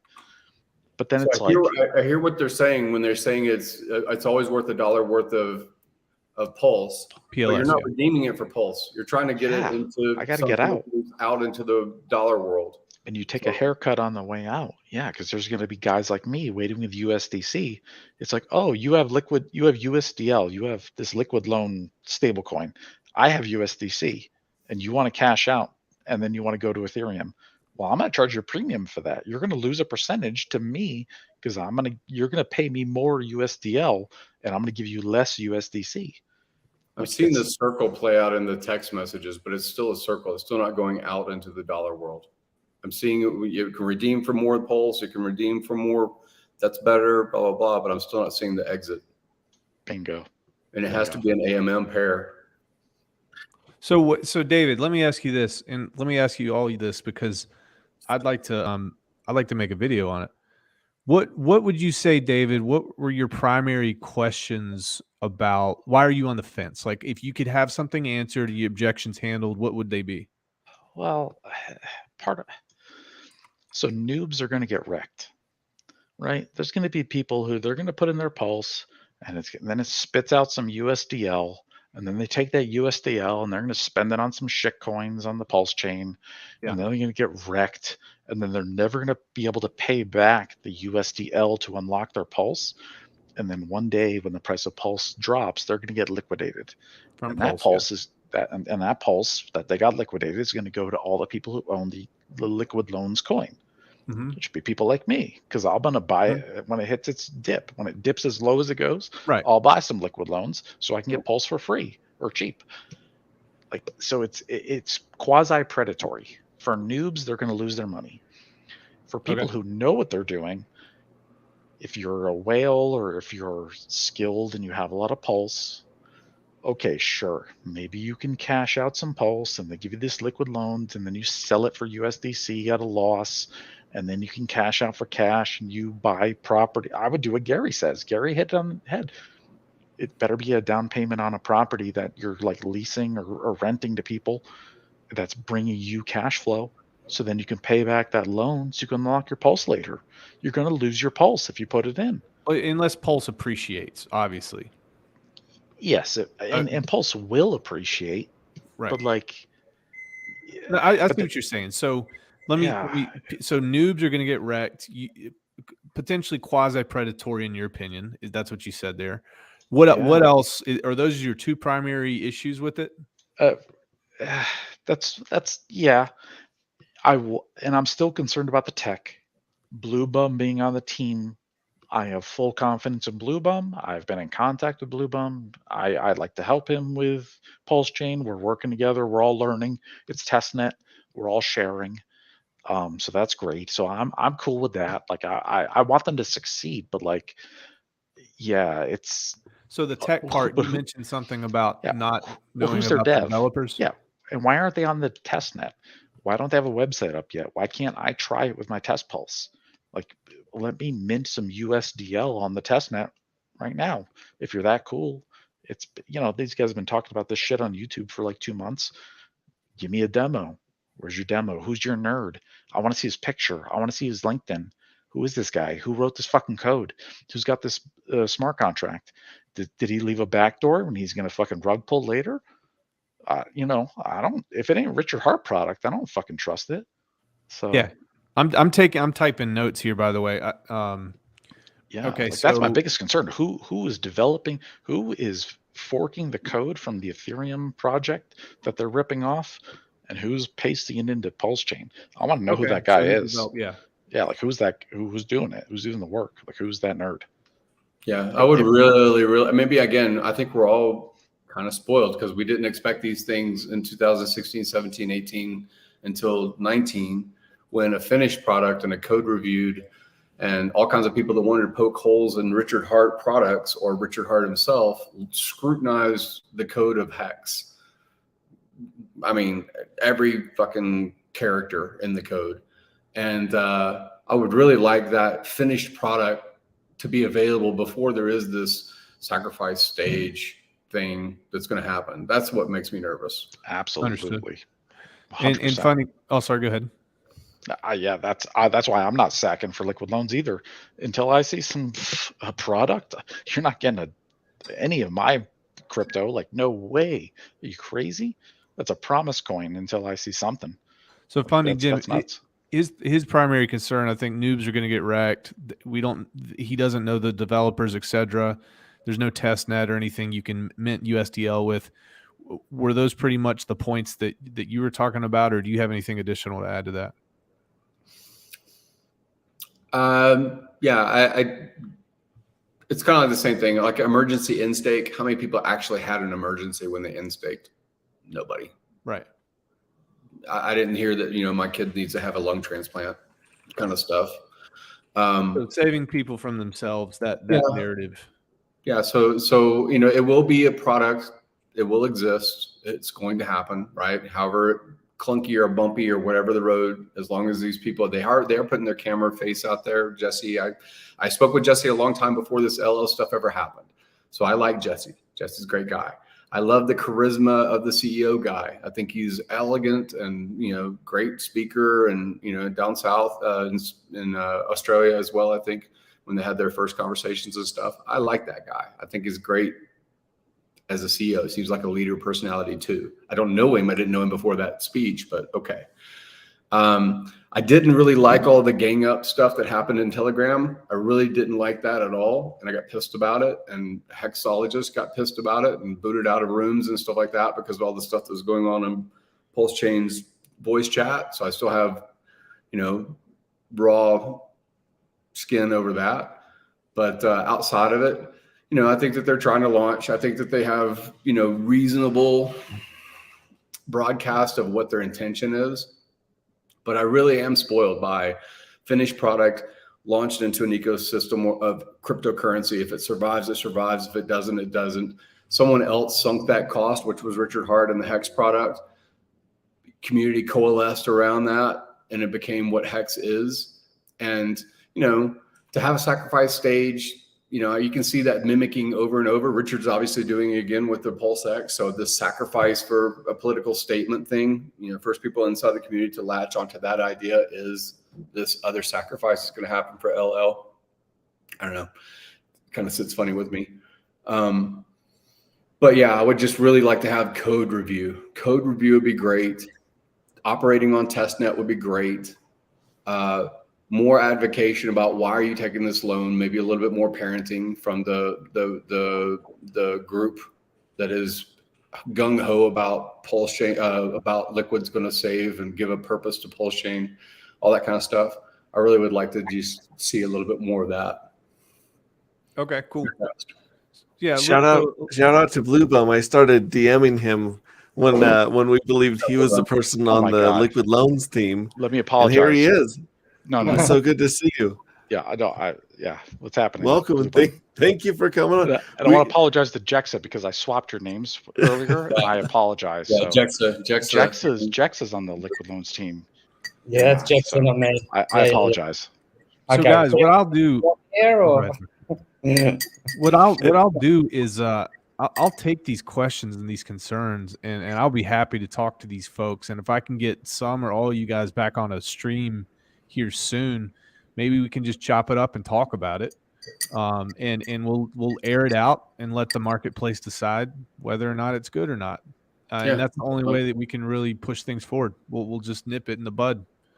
So this was just an impromptu live stream where I just said, hey, crazy stuff's going on. We should all get together and hang out and talk about it. So I didn't have a chance to invite Liquid Loans there. Obviously, if anyone wants to join, they can. I did DM Hodpearl and anyone I could that I knew was associated with them. So if they want to come on, and that's great, they're welcome to as well. But Blue Bum stream with LL, but you know, it just became a topic because we were talking about selling HEX and stuff. And I know that was something that they just commented about. Jesse just commented about yesterday or whatever. I just watched the stream. Yeah.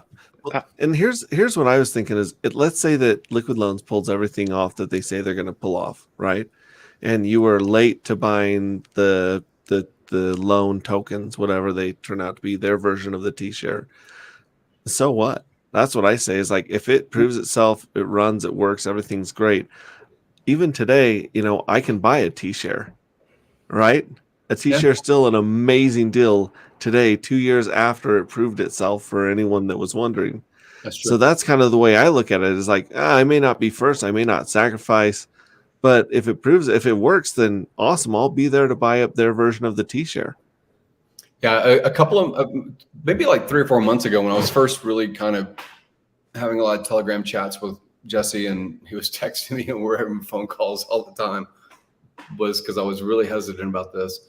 I know that it's existed on Ethereum. I know it's Liquidity or whatever it's called. And I asked, talk to somebody, find someone on Ethereum that actually pulled it out into the real world as dollar bills into their bank account. And then they used it for something, and then they paid it back. Like, I don't want to talk to anybody that just leveraged crypto for crypto and loaned against it, and now they're over leveraged inside of crypto protocols. I want to talk to someone that actually did it as a loan, and it went through their tax scrutiny, and it said, I'm taking something that gets issued because I'm locking up this thing. I'm getting this other thing called USDL, and now I've got to trade it for USDC or some other kind of token to exit out into a wire transfer that goes back to my bank account that's $500,000. And your tax authority in your jurisdiction says that's a loan, that's debt. That's not sale of one token or crypto for another crypto, right? Because someone has to have walked through that process. And the first people that do it with significant volume of money are the first ones that will get scrutinized by that government. And you know, they're going to have to say, yes, this is why provably this is a loan. This is a collateralized loan on blockchain versus a bank. You know, I signed a contract with a bank and now they have permission to come take my house if I don't pay it back, right? So calling it a loan doesn't mean it's a loan until you've actually fought your jurisdiction and your government over that's a loan, right? That's where I was hemming up on. And I know it's existed on Ethereum long enough to where somebody should have already done that if they're doing it for real world use case. But if you're staying inside the ecosystem of crypto and you're leveraging crypto for another token to leverage so that you can stake it and get another leverage on another coin, you know, that kind of thing, it becomes a Rube Goldberg machine to me. That's my hesitation. Wow, Yeah. that's super bearish. Yeah, I agree with that. That's wow. That's Yeah, I'm going to talk to CPAs and explain this to CPAs. Holy crap. Yeah. Yeah, you're right, Funding Gem. Like even margin, when you do a margin call, right? It's really not a loan, you know, like a margin account, you know.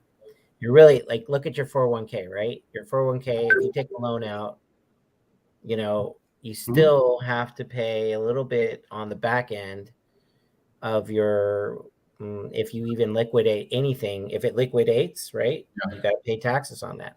Yeah. So, but it's coming from an entity. It's wait. It's coming from a bank that gave it to an entity that gave it to me. So it's still it's a banking cartel. We live in a Fed-controlled world in the United States. Correct. That's correct. It's different than saying it's this algorithmically stabilized coin that I traded for another coin that went out through a company that IPO'd a few years ago. It's being locked up, and you can go backwards. So that's what makes a difference from a swap, like really, because you're actually locking up those tokens, and they're issuing you with these new tokens with those locked up ones, and you can basically just pay off that to get back the original tokens. So it really is a loan. Where the tax where the tax authorities, how they deal with it, and like that's a whole kind of different kettle of fish. You know what I mean? No. Wait a minute. It's not how the tax authorities deal with it. It's how you deal with it, because you are going to wire dollar bills into a centralized exchange to convert into another product so that you can pay off your Pulse loan. If you leave the blockchain. You're going to go through the blockchain. You are still going to go across a bridge from a fiat world into a crypto world. And so it's not what you say, because you had $500,000 come into your bank account, and then you maybe 6 months later have $500,000 go out to an entity. So you are going to have to show where that money comes from.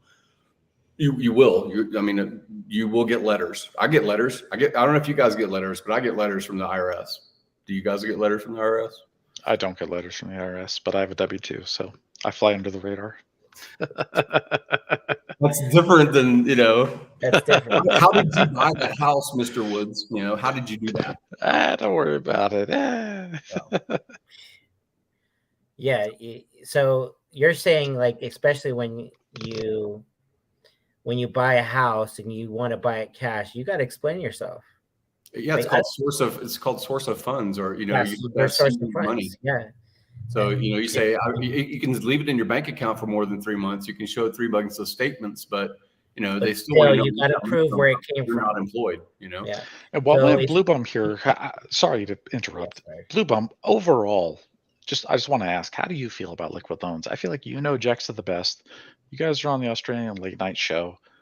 How do you feel about it? Oh, he's frozen. Oh. No. Blue Bum, are you there? Is this like when they wait? Is this like when they ask about Taiwan? Oh, wait a minute. Yeah, it's censored. Oh, sorry, Blue Bum. They cut him off. Oh, no more down under. No. Damn. He's back. Yeah, what happened there? Sorry. I wanted to ask you. Jexa the best, and you're on the late night show with him, and I wanted to ask you, how do you feel about liquid loans? Like, just high level. Like, what are your thoughts on it overall? I think it's going to be an amazing product that we're going to be like, if it works, we're going to be able to basically borrow on our crypto, and we're not going to have to sell it down. And with the tax stuff, yes, it will be a capital. It'll be a capital gain event, but if you're taking a stable coin into actual US dollars, there's no capital gain there, because it's from a stable to a normal US dollars.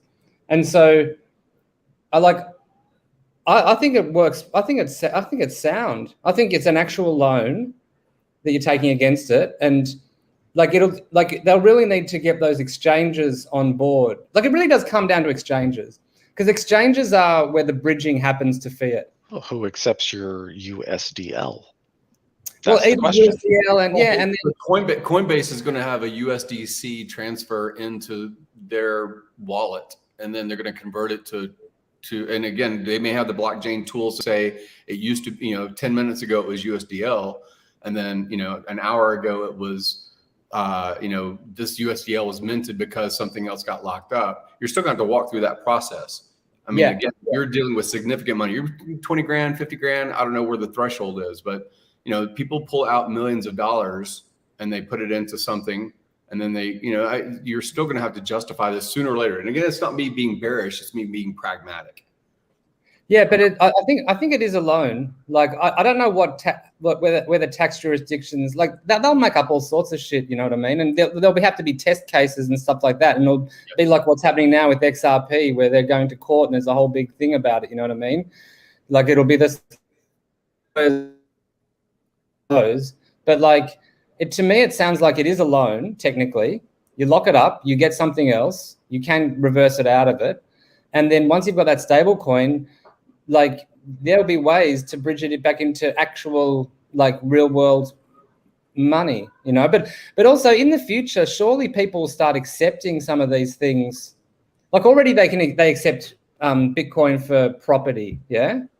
And I think there are people who are talking about accepting other crypto for property as well. And so once that starts cascading and people don't really need to hold actual US dollars, like, won't people just start accepting crypto for all this stuff anyway? So you're talking, even if you buy a house or property for crypto, you still have to go through the whole titling of this whole thing and paying your property tax, and then also doing that whole thing, which is government run. So yes, on one side, that's in the future, but what about today, right? Like, how do you take this virtual value into the real world? And, some people say, well, just pay the tax. Sure, but if I can find a way where I don't get taxed 55% and I can just pay 10%, that's a huge difference, right? Yep. That's a big selling point to the LL thing is you can reduce your income tax at total 10% possibly. Yeah. Hey guys. What's up? Hey. My Telegram was going berserk. I know.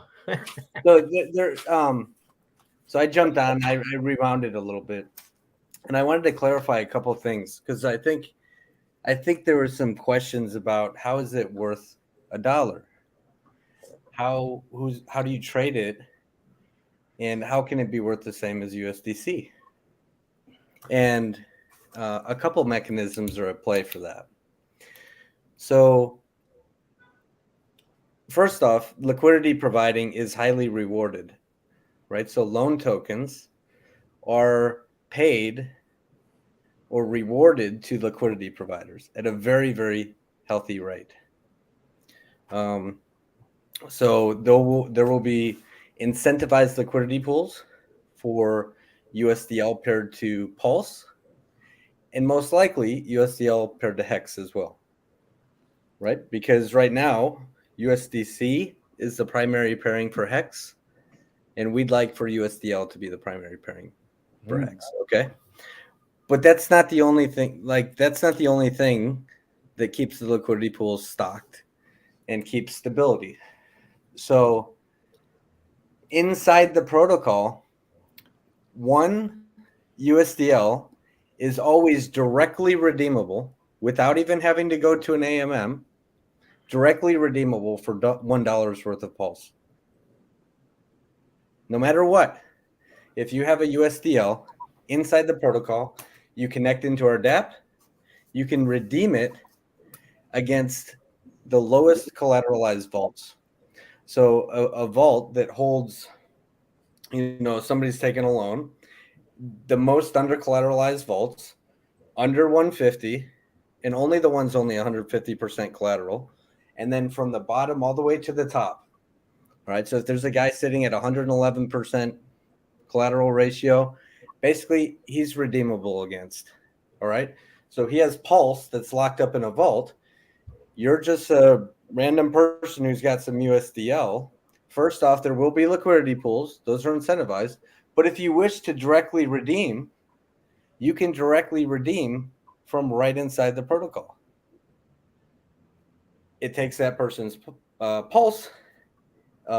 It vanishes $1 worth of debt from them. Your USDL, when you did that redemption, burns itself, and everybody wins. And that's who's your oracle to say what a pulse is worth? Well, for one, so Richard and I had a discussion yesterday about oracles, actually. Okay. So from his perspective, he thinks that Uniswap V2 and V3 are the best place to pull price calls. Agreed. I asked about, well, what about PulseX? Of course, PulseX is on the table too. That'll be the best on PulseChain. And it will have the most liquidity initially. Yes. But what's interesting, here's what's interesting about Uniswap. It's not going away. True. And there will be so much slippage because there won't be much liquidity that as soon as there's any sort of trading, Arbitrage will take over and Uniswap will start to stock itself again, right? There will be trading back and forth between his DEX and then Uniswap. You can't say that all the millions of users that we hope to pile into PulseChain are all 100% of them going to flock to PulseX if they're familiar and they enjoy using Uniswap V2 or Uniswap V3. So I think initially the bootstrap, is awesome, right? It prevents people from being able to rug their own projects. But I think over time you'll start to see the Uniswap pools stock up again. So in regards to oracles, you always want to have a handful, right? You want to draw from the most liquid pools. You want to get the prices from the most liquid pools. That's going to be Uniswap V2, V3, PulseX. But then you also want a decentralized oracle such as Chainlink or API 3 that also aggregates prices and spits out the bad ones from such places as exchanges and even future DEXs, right, that might exist. You always want to have that capability so you can aggregate across the most amount of sources of places that will carry Pulse. You don't want to limit yourself to just one or two or three. If you limit yourself to just one or two or three, that's where there's risk if there's a big wick. Imagine if somebody went to Uniswap V2. Yeah, but what if any of those are centralized, though? Those guys could have scam wicks and all kinds of bullshit on their exchange. I only trust Uniswap V2. I don't even want to see V3 because V3 has that. Right. You could put liquidity anywhere. I want V2 of Uniswap is the scales of justice.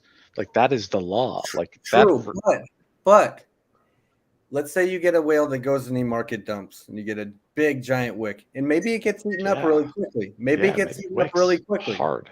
Yeah. Maybe it gets eaten up really quickly. Okay. But if you have protocols that are relying on a price, you don't want that big wick just to wreck everybody, right? So if yes, Uniswap has the most liquidity, and usually you can TWAP it, right? You can TWAP it, and you should be okay. Okay, but the decentralized oracles, such as Chainlink, what they do is they have thousands and thousands of people that are running nodes, and they're all pulling price feeds from all over the place in DeFi. They're oracles, which leave the blockchain, which is not ideal. When you leave the blockchain, you get bad data. That's when humans can interrupt it. Right, but they work off a consensus, just like our blockchain does. Yeah, but even if you get a bad feed from Coinbase and Binance at the same time, then your oracles are shit, and you get wrecked. Like we only care about what's on the blockchain for price. Like that's a risk that we don't want centralized parties measuring this. If USDL is measured against what Coinbase thinks the price of Pulse is, and Pulse wicks down on Coinbase, and that's part of it, and that's a whole ratio and an algorithm. Like, yeah, that can negatively affect the price and screw users. Well, what oracles can do, right? The node-based ones, they operate off a consensus, just like a blockchain. If there's an inaccurate feed, it literally kicks it out. Or if one node doesn't agree with the rest of them, or it's consensus based, exactly like our blockchain. Okay. And if there's a price on one exchange, wait, stop with that. It's not exactly like our blockchain. I've heard this like 4 times now. It's not exactly like that, because you're saying the price on this exchange of a centralized exchange is X. You're saying this price over here is Y. This, because people are arbing, right? Well, what I'm saying, they're different prices. So having consensus is not true. It's not true. What I'm saying is all of these nodes are verifying that they're all providing the same information. And if anyone, that's not true. You have a different price for HEX on different centralized exchanges and V1 and V2. Right. All the exchanges have a different price all the time. Yes. Correct. Right. No. Yes, but so check it out. You're averaging that based on a bunch of oracles that you've arbitrarily decided? No. What I mean is, if you're running a node and you pull up a price from Coinbase, and I'm running a node and I pull a price from Coinbase, and at that timestamp, if your price is different than mine, and all the nodes agree that yours is wrong, it will literally kick you from the network. But Coinbase is telling what their internal transactions are happening. That's again, that is not the same thing. These are not equal to each other. The question, the original question isn't, is this redeemable for $1 worth of Pulse? That's one argument about the Oracle issue. And Richard said that years ago. Didn't really like the whole Oracle thing. Uniswap being the Oracle is actually what David's talking about. V2 is the scales of justice. Because that's where people are actually committing value. Algorithm. Now, the other thing that has always eluded me, and maybe I'm just dim, is this USDL into USDC or TUSD or Gemini dollar or whatever the fuck becomes dollar bills at a centralized exchange, which is basically the way that you're converting into quote unquote the real world. Yeah, same way you convert HEX. Yep. Is that an AMM? How is that pairing? How is that USDL converting into dollar? Go from that cash. Step. Yeah. How do I have USDL and I want cash. I have USDC in my Coinbase debit card. I go spend it at Walmart right now. How do I turn USDL into cash without where's the middleman? How do you convert HEX into cash? I convert it to USDC and then I send it to Coinbase and then I put it on my Coinbase card and I spend it as a debit card. Through an AMM. Okay. Do we have a debit card that carries HEX yet? No, but we have an AMM. We have where's the debit? Is there going to be a debit card that carries USDL? Is there going to be a debit card that carries HEX? No, because there's USDC. Okay. So you have a stable coin that I can't turn into cash with an off-ramp. You can. So you go to an AMM and you swap it just like you do with HEX. But if I have USDC and I'm in the AMM, I'm not going to sell my USDC for one USDL. They're going to lose. There's going to be like a gap. Like I'll give you 90 cents for USDL and I'll give you a USDC. There's two kinds. So there's two kinds of stable coins. All right. You have, and the centralized stable coins kind of work like a bridge. TUSD as well as USDC kind of operate the same way. You bring in fiat. Now you can't do this with USDC. The big players can. The issuers are allowed to. But with TUSD, you can actually play around with this yourself. You bring in fiat, it gets locked into a pool, just like it would with a bridge. Your fiat is literally stuck inside a pool. It doesn't go anywhere. Now, USDC is an exception. They go do other things with the USDC. But essentially, there's a big chunk of fiat that gets locked into a pool. Right. Then a smart contract is generated off of what you brought in, and it mints you some stablecoin. Right. Okay. It literally is an AMM for fiat and ERC20 stablecoin. Okay. It's a mint and burn process. Yes, it's a mint and burn process. Those stablecoins that do that are the only stable coins that you're able to get back out straight redeemable for fiat, because you take the ERC20, it burns itself, and out of that pool releases your fiat. Right.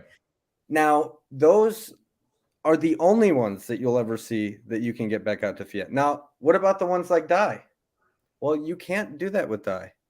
You can't do that with any of the other algorithmic ones, even such as ours. You have to. DAI is not worth a USDC that I can't convert for a dollar. DAI is worth less. Correct. That's exactly the point. That's exactly what we're talking about. When we talk about the cost of minting and going through the process of LL, you have 5%, 0.5% to 5%. You have the ratios. You have the fees. Slippage going both directions. If you took USD, you're talking about an AMM. You're pairing USDL with some other fiat lock bridge. EUSDC. It's going to be EUSDC versus USDL on PulseSwap. That's going to be the biggest liquidity pool. I can already tell you, because I'll be there. I've got EUSDC, and I'll buy your USDL for 90 cents, 85 cents, 80 cents. And then they get 80 cents on a dollar, and they can go cash out of Coinbase. I've got $1 worth of USDL. I'm going to go cash that out of the USDL contract for Pulse, and I'll take the Pulse. That's not what history shows on Ethereum. And that's not what it's going to show on the Pulse chain, because of the direct redemption for $1 worth of Pulse feature. No. You keep going back to that. It's because it's directly redeemable for Ethereum. It's not directly redeemable for $1. You're talking about it having for Pulse algorithmically, because the underlying asset is securing the value of the coin that's being minted. That's what you're talking about, algorithmically secured. But that's not the bridge into the real world. That's not a loan that buys a car. That is something else, and you have more slippage than you're accounting for when you give these narrations to people on these kinds of streams. You're not talking. Guys like me are going to harvest money out of the people trying to cash out. Yeah, I'll get rich off of those people cashing out. What I can say is I hope that people are reading the white paper, because the people who attempt to do that, so you have to learn about the direct redemption feature. You really do have to understand that.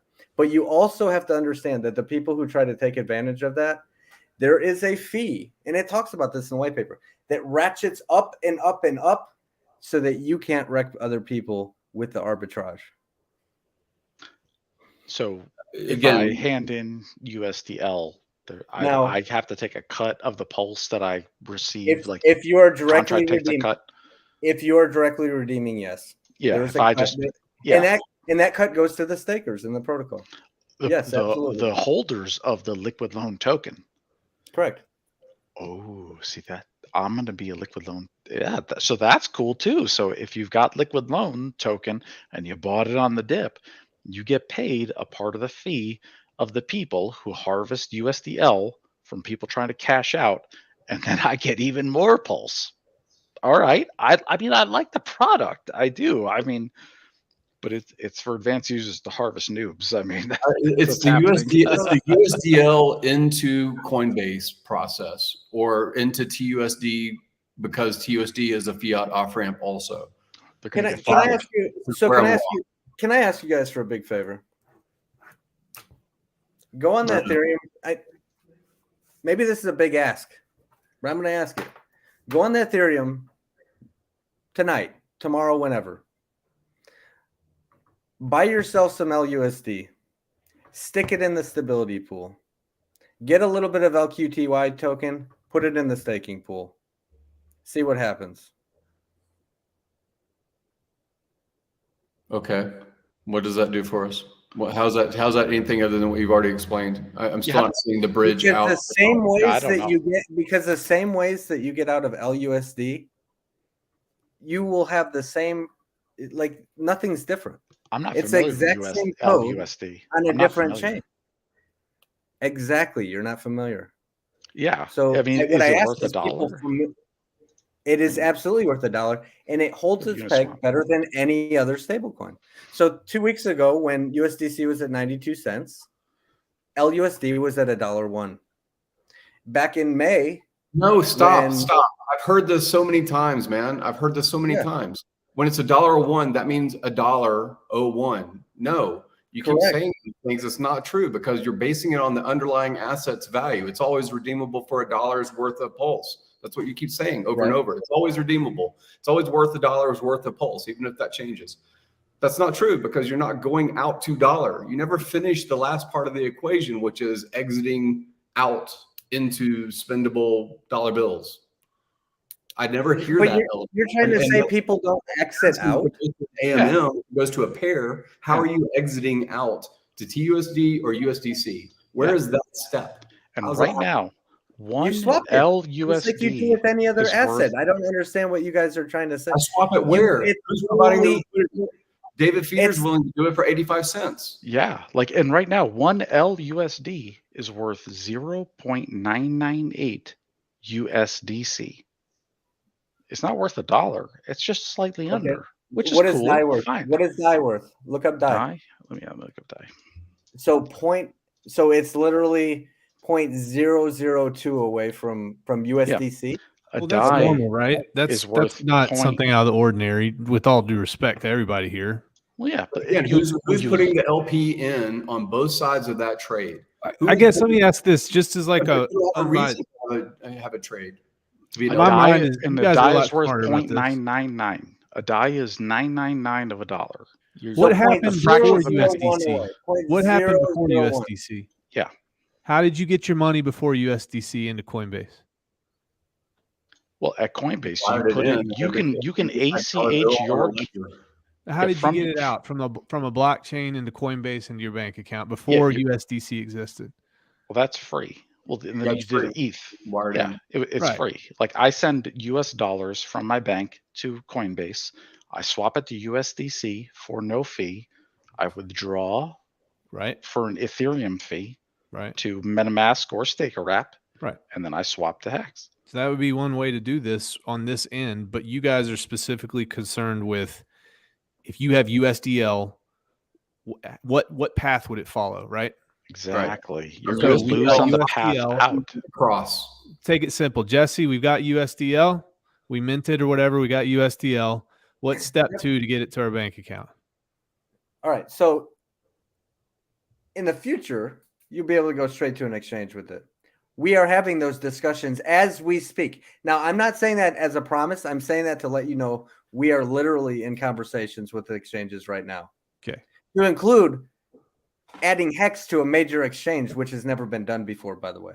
All right. Now, before all that happens, I'm going to do exactly the same thing that I would do with HEX. I'm going to take it to Uniswap or PulseX, and I'm going to swap it. I'm going to swap it into Pulse. Why? Because there's liquidity pools there. Why? Because we created them, we kickstarted them, and we incentivized them highly, just as they did in the Liquidity protocol. Okay? And there's plenty of liquidity because people are getting paid to provide liquidity. So I'm going to take my USDL. I'm going to swap it for Pulse. Okay. I'm going to take that Pulse through the bridge. I'm going to swap it back for whatever I need to. Ethereum or USDC. I'm going to send that to my exchange. I don't like USDC. Maybe it'll be DAI. Maybe it'll be TUSD. Maybe it'll be Ethereum. Maybe it'll be whatever. Maybe it'll be whatever, can you stick with things that actually go to the dollar? If it's TUSD, Gemini dollar. Here, I'll tell you how. Dollar. Perfect. Those are the dollar. Those are the dollar bridges. But you guys, it sounds like you guys just really, really like counterparty risk stablecoins. But I want cash, bro. Like I need a counterparty in the United States to get cash to my bank. Yeah, and I want Gemini and I want Coinbase. If it can't swap to those, I can't use it. You swap your Pulse for Ethereum, and then you go to USDC. You don't even need it. Why do you go to USDC first? What are you talking about? You send your Ethereum to Coinbase. On Pulse Swap on PulseX. I'll swap. So USDL for USDC on Coinbase. USDL. That's what I said earlier. I'll give you 80. I'll give you. You give me 80. I'll give you 80 cents of a USDC for a USDL. That's what's going to happen.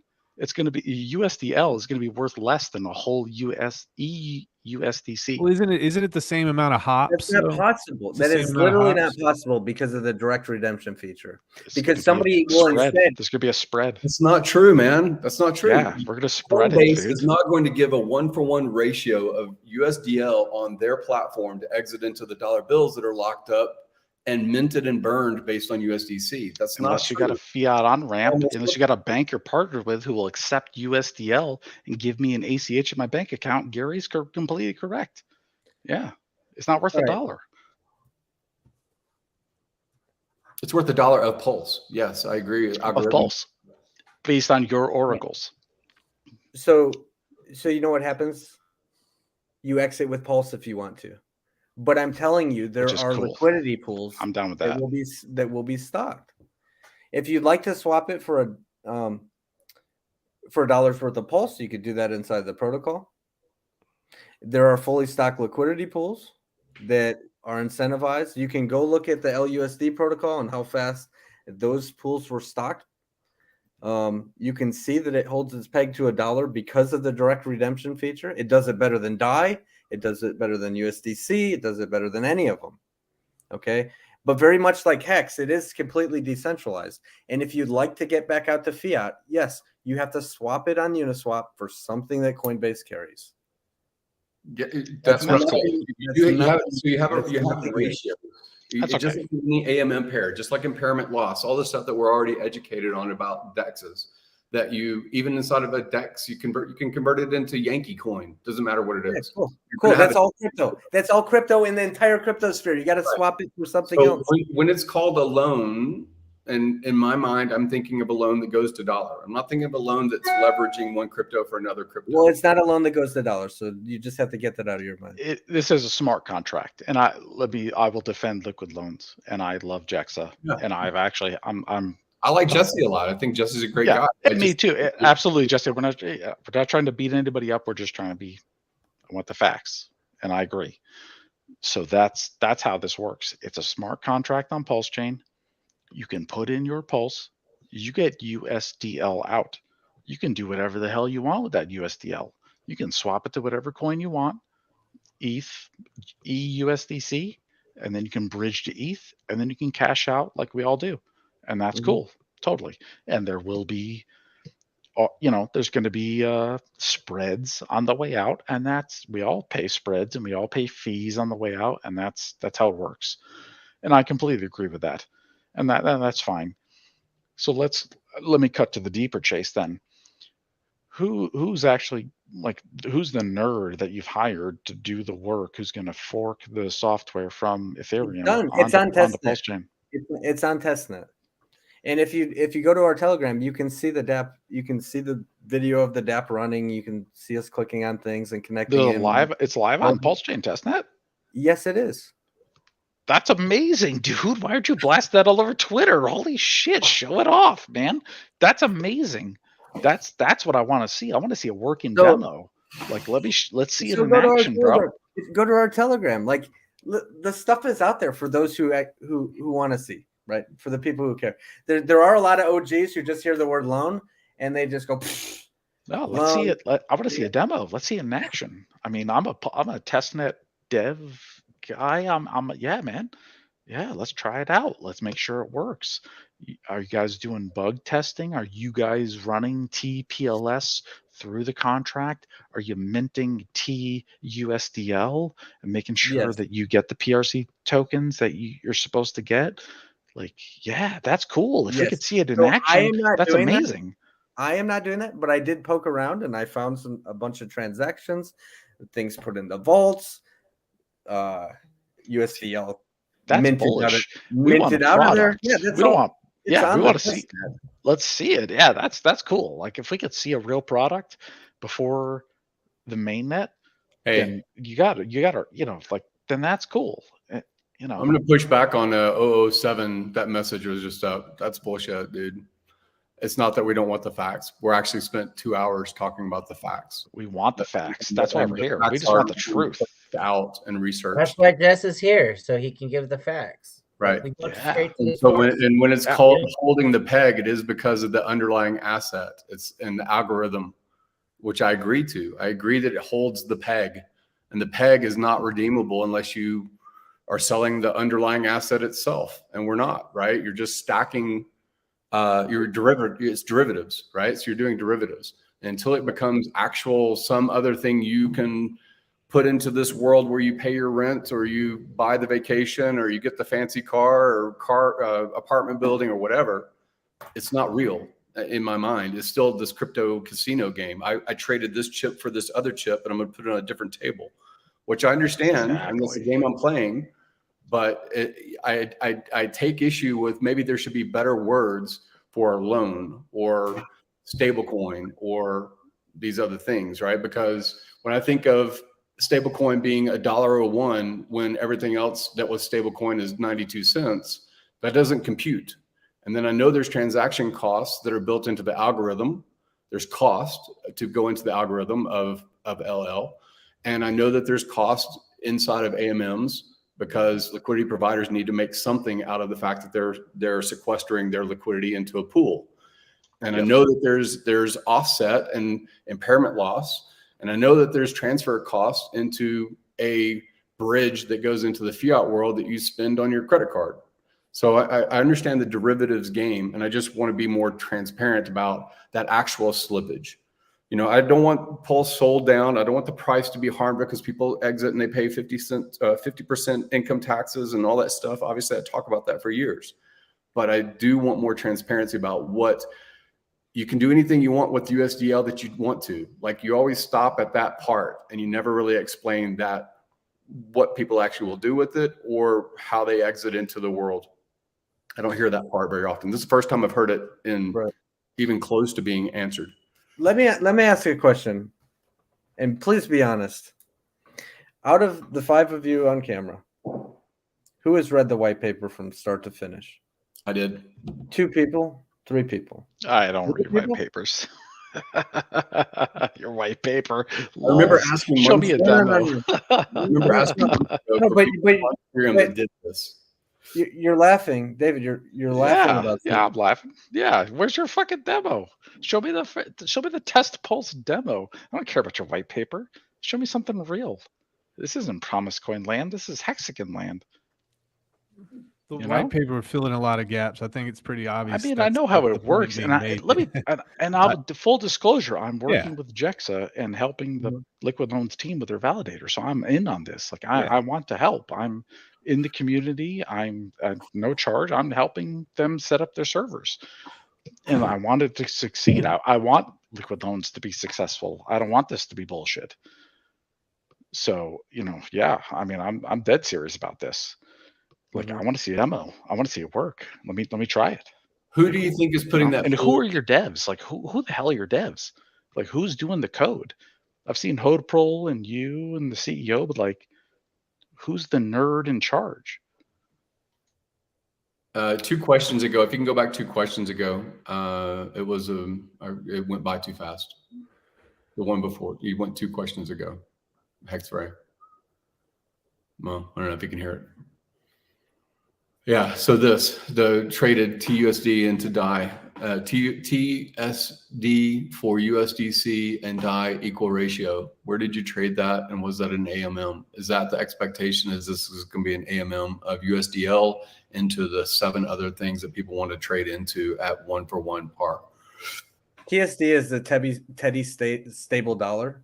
It's the same as the LUSD or RUSDL. It's just the one on the Avalanche chain. Okay. And is somebody providing that as an AMM for some yield? Is that why they put those pairs in? No, actually, they do not have incentivized liquidity pools. Just like you find liquidity pools with DAI and USDC now, and the only incentive is a little, the regular liquidity providing incentives. Liquidity providers have decided that they wanted to pair TSD with USDC and the Avalanche chain with no incentives, and there's liquidity. Where there's a market, there's always going to be liquidity providers. Why? Because when a trade's done, they get a little slice off the top on each side, right? Depending on which direction it's going, they make money.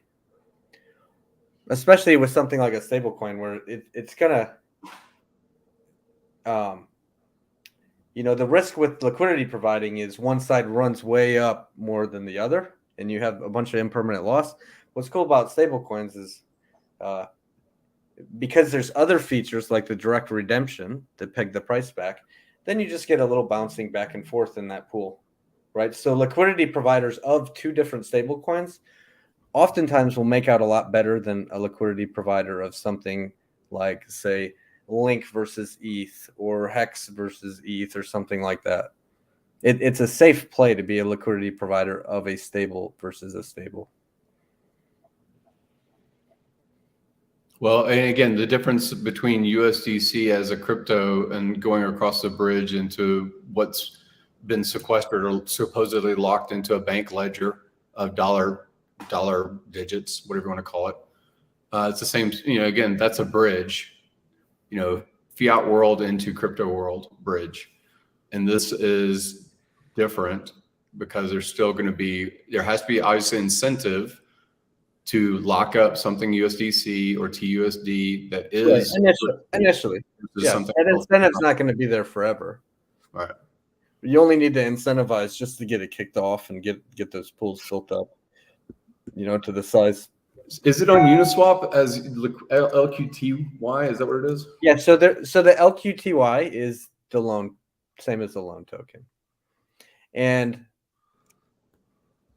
that's what's used. People stake it and they earn the fees in the protocol. So the people who stake the LQTY, they're earning Ethereum, and they're also earning LUSD. All right. And one LQTY today is worth 7.37 USD. So it's $7. Yeah. Correct. And that's bullish. Well, but what, it's not is not a $1-for-$1 coin, right? That's no, that's not the stable coin. That's the staker. That's the staking. LP. That's what yeah. That's what people acquire so they can just earn the fees in the protocol. Yeah.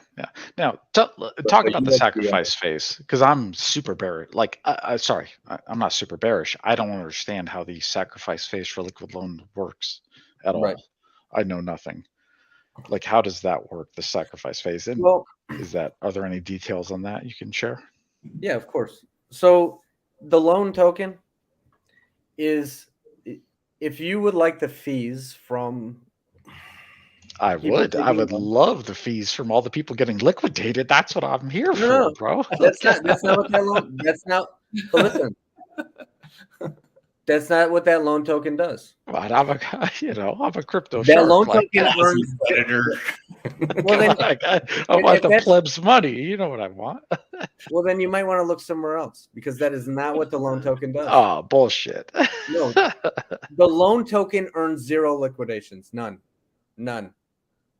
So if that's what you're after out of our community, you might want to look somewhere else. The loan token is staked. And when somebody takes a loan, there's typically a 0.5% fee that they have to pay. That's shaved right off of the mint, and it goes to the stakers. Okay. The direct redemptions also have a typical 0.5% fee that's shaved right off of the pulse when there's direct redemptions of USDL back for $8 worth of pulse in the protocol. For the arbitragers who choose to use that function, they pay a fee. That fee is shaved off of the pulse, and that also goes to the stakers. That is what the loan token does. When you stake the loan token, you collect the fees that people pay when they take a loan. That's all it does. And the people who redeem USDL to take Pulse out. Yep, gotcha. I got you. No, that's awesome. Now, I like that. That's a cool token to have, man. That's the token I want. Now here's why it's cool. Here's why it's cool, or why I think it's cool. Most yield-bearing tokens, HEX is no exception, right? PulseX is no exception. But most yield-bearing tokens, you collect more of the same thing that you're trying to hold that you're also needing to sell if you want to extract value. Okay, they inflate, just like HEX. They inflate, and you have no choice but to sell some of that if you'd like to extract value. Sure. The loan token is not that. The loan token has a fixed supply, of which there's a release schedule, right? It goes through some halvings and releases, but there is a fixed supply. You stake that and you earn something else. And you simply earn the fees that people have to pay when they take a loan. And that's what you sell. The loan token itself is locked up, and you don't ever have to sell it to earn USDL. That's not the point. It's not a trading token. You don't earn more of it. It doesn't yield itself, and you don't have to dump on your own head to extract value. You simply stake it, and it's literally an income generation token. And the only way to get it is from the sacrifice, right? There's no That's more not- minted ever after. That's not the only way. Oh, Now that- okay. How right? else can I earn these tokens? All right. So the lion's share of these tokens are in the hands of the sacrifice addresses. Okay. Now, there's a pool of remaining tokens. The stability providers in the protocol for providing stability are earning loan tokens. What's But a they're earning- stability provider? How do I become one of those? Yeah. Potentially? This is why it's important that you read this thing, because literally Okay. all the details are in there. But Jexa Yeah. made great videos about it. He's got a Yeah, 3-part. I'll do my research. I'm sorry. Go continue. So I guess I'll start at the beginning. I don't want this to turn into an hour-long thing, but you need to understand there's 3 pieces to this. There's 3 pieces. You have the people who want to borrow. They're the borrowers. They put in some pulse. They mint a loan off of that pulse. Hopefully they choose to collateralize very safely. 1,000% collateral is what I hear a lot of the community members are going to be doing. That should be relatively safe unless we hit a 90% market dip. Okay. Now, there are people that will choose to collateralize much less. I do give an example of people who may do that on purpose. One example of that would be if David, you had $100,000 worth of stable or pulse, and I had $100,000 worth of pulse. And maybe that's not all my pulse, but I chose, you know what? Off of this pulse, I'd like to mint myself $70,000 worth of stablecoin. That means the liquidation point would be at $77,000. Now, the market would have to dip 23% for me to lose my pulse. So I take that stablecoin and I put it to work for me. Maybe I do buy some groceries with it, but maybe I do invest in real estate with it. Or maybe I put it into the stability pool. Or maybe I go buy HEX in it next dip that I see. Okay? I'm putting it to work for me. And I notice that the market's turning. The market's turning against me. I'm like, well, if I do nothing, I can lose my pulse. I can either top up my collateral and add some collateral, or I can repay back some of my loan, or I can mint some additional loan and make my collateral position worse if I wanted to, so I liquidate sooner, or I just do nothing. You know what? Maybe this time I decide to do nothing. And you watch the markets and it's, oh, there's 23%. I just lost my pulse. And I call you and I say, hey, David, the market turned. Maybe it turned 50%. And you had started with 100,000. I say, David, market dumped 50 freaking percent, man. So you got 50 grand worth of pulse, don't you? And you say, yeah, of course. And I say, well, that's interesting because I had $70,000 worth of USDL and I put it to work for me. And now I have 90K worth of HEX because I put it all into HEX or something else. And I say, you know what? Looks like a perfect time for me to buy. And I go and I buy pulse with it. Right? And I have more than you because I used it as a stop loss. There will be people that choose to use it in that fashion. There are tax implications for doing that, depending on where you live. But there are other people who don't want anything to do with that, and they'll just over-collateralize, so that just never happens. It's literally their choice how you want to use it, okay? But because you get all the USDL on the front, the point of liquidation is only 10% away from what you've already got in stablecoin. the markets are likely to keep going a little bit, right? At least within 5%, maybe even under, right? Which effectively made it a stop loss. All right. Now, if you choose to pay a loan back, maybe your Pulse just goes up in price so much that you're just so heavily over collateralized that you don't care about paying that loan back. We all can hope for so much, right? We all wish that happens. But let's say you're like, you know what, I'm going to pay. And people, I do hear people say, as they're going to keep 1,000% collateral, and as the price of Pulse goes up, they're going to mint additional stable and always keep themselves at 1,000% collateral. Okay, so every time the price moves, they're going to mint some more. Okay, so they're always drawing out behind, and they just keep that buffer so far away, 1,000%, that they're always extracting value as the price of Pulse goes up. Now, let's say you wanted to pay some stable back. You want to pay your loan back? You had minted some stable. You want to pay it back. Well, you have to bring back the exact same thing you minted, right? So go find some stable, bring it back into the system. It will burn itself and release 110% of what you just brought back. All the rest was always yours to do whatever you wanted with, right? So the only thing the protocol cares about is literally the value that you had taken out in the form of a loan plus 10%. So bring it back, it burns, you get back that last bit that equates to what you just brought back. Now, for those that get liquidated, which should be few, the protocol literally forces the average users to be over 150% collateral. It literally slows the system down, ratchets up the fees so that the collateral, like nobody can enter into a new loan. And if the average falls under 150, nobody can come in and take a new loan at under 150. And the fees start to ratchet up or down to literally force everyone to be in safe collateral levels.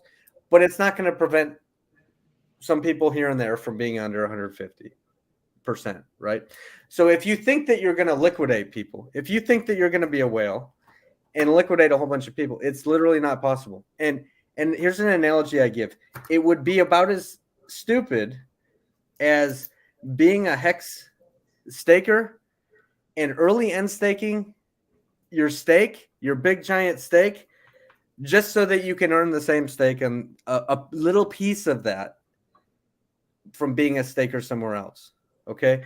Because here's how the liquidations work. In the event of a liquidation, which literally should be rare, you see this on Ethereum chain, and there's days that go by and people are not liquidated, even with the price going up and down. Okay, because the average literally forces everybody. Everyone's sitting around 300% collateral level, and you get a handful of people that are under. Okay, but let's say there's an account that's liquidated. All right, their loan is closed. They still have their stablecoin. Their collateral migrates over to what's called the stability providers. Now, the stability providers just have a big giant pool of stablecoin. That's their dry powder. They just park it there. It's literally the best place you could ever park dry powder is just have USDL and put it in the stability pool, and it just sits there. And every now and then, somebody does get liquidated. That means that the market was in a dip, and you're getting a 10% discount off of the price of Pulse. What happens to that Pulse? It literally gets spread across thousands and thousands of users in the stability pool. It doesn't go to just one person or one whale or whatever, right? It's spread to all of them based on your percentage of stablecoin that you have in the stability pool. And in turn, you collect that Pulse. So you as an individual user in the stability pool will collect just a little bit of Pulse, and your stablecoin, just a little bit less of that, will burn. 10% spread in there, by the way. So you just bought Pulse in a market dip and a 10% discount. At that moment in time, there is no place else in the world that you could buy Pulse for cheaper than maybe an OTC desk. Okay, but who would sell it to you cheaper than market, right? That's silly. So being a stability provider, yes, you can earn Pulse if there are liquidations, and you earn it in the dip and at a 10% discount. And it simply burns a little piece of your stablecoin that you have in there, and you collect a little bit of Pulse. As a group, as a big collective group, everybody's doing that. As a stability provider, you're also earning this thing called the loan token. So I told you there was a release pool. So the majority of these tokens are in the hands of the sacrifice set, but there's remaining tokens that have to be dispersed, for all time. So what's remaining, half of the remaining supply gets distributed to all of the stability providers in year one. At the anniversary date of the protocol, it halves. Half of the remaining supply gets distributed, every day to spread across all the different days, right? To all the stability providers. And year after year after year, literally being a stability provider, you earn half the rewards you were able to earn the year before. It literally gets cut in half year after year after year. It'll take, I think, 4 years, and 80% of the supply will be released. These tokens are used to stake. These loan token things are used to stake. And you simply put them in. There's no time lock on the stake. You put them into a staking pool, and you earn the fees that people pay to take a loan. And this won't be all that frequent, but you'll also be earning some Pulse from our built-in arbitrage, the direct redemption feature. You'll be earning far more stablecoin USDL than you will Pulse by staking the loan token.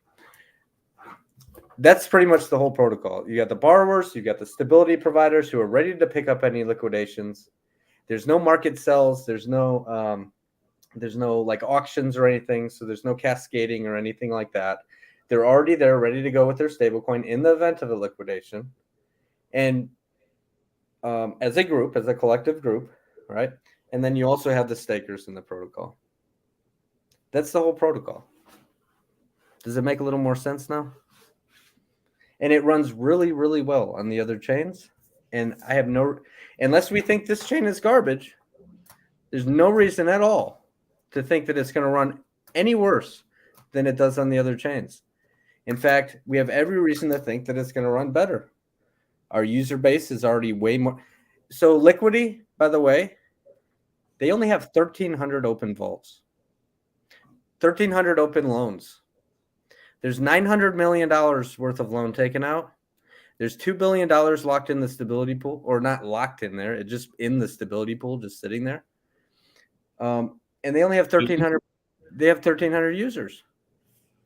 Did you say 2 billion? Say again? Did you say 2 billion? What was the total? It's around 2 billion worth. Excuse me. Let me restate it. 2 billion worth of collateral. About 900 some million worth of stablecoin that's been minted in the form of a loan, right? So that puts them at the 200. They're somewhere around 230, 240% collateral ratio average across everybody. But yeah, they have over 2 billion in there, and that's with 1,300 users. The average loan is over $600,000. I'm not sure that I'm looking at the right one. Can you click, Jesse, to make sure that I'm looking at the right one on Etherscan? I did put that link just to make sure, because I see that's not going to show you that data. Right. You have to go to Dune. What I'm estimating is that's the 40 million that are still in USDL. No. That's a coins. If that's the right guy. That's not that's a random token. I have no idea what that is. Okay. So is it on Etherscan? It would be LUSD. LUSD. And a good place to look at how this protocol is running is Dune Analytics. Okay. I was looking at the wrong one. So if you go to Dune Analytics and you type in Liquidity, there are tons and tons and tons of charts. Check it out. Imagine getting a 25% return on your money from being a loan staker. All right, cool. It doesn't sound like that much, but that's uncompounded. Let's say that you take your USD, you could get 600 if you compound it, right? So let's say you're sitting in there with your loan tokens And David, you said something about the price action. Most people don't care what the price of the token is. As long as it's cheap, they can buy more and they can stake it, right? So the same token on the Avalanche chain did a 86x in the first week. That's how desirable it was. Of course, there's a huge dip after that, and it went all the way down to like 12x or something, right? But people had to catch on for a second and realize, wait a minute, we're supposed to stake this thing. So now people stake it like they're supposed to. They didn't have their website sucked, their marketing sucked, they had a lack of education what any of this stuff did. But we understand, and we're trying to educate people. That token is literally designed to be staked for the fees. You can speculate on the price action if you want. You can sell it, you can trade it, do whatever you want. We're not going to incentivize those liquidity pools for you to do it, because we like people to stake it as it's designed. If you'd like to earn fees, USDL is not, that's not the right token. On the screen, by the way. That's not the right thing. I think you're looking for LUSD. Liquidity has 318 members in their Telegram. We have 5,346. So if we think that we're going to have anything less than what Liquidity has, with a coin, the Pulse coin, that we think is going to go up in value significantly, then we also feel that we will have more than $2 billion by a significant margin put in as collateral into this thing. We are literally poised to be exponentially larger than Liquidity. I really hope that people read the white paper, listen to some of the instructional videos that Jexa made, look at some of my videos, learn about how Liquidity works, understand that it's a better version of DAI. DAI is necessary. We all have heard, even Richard, and Hexagon community members say that DAI is decentralized and so on and so forth. Well, it does DAI is shit. DAI is backed by Tether and USDC. Exactly. DAI is crap. Exactly. And when people realize, what a lot of people don't know is that DAI you make by collateralizing Ethereum and USDC and Tether and a bunch of other things. And if they would have just stuck to one single native coin, the most decentralized coin on the blockchain that has no counterparty and is, appreciates in value as the chain appreciates in value, DAI would have been a lot better.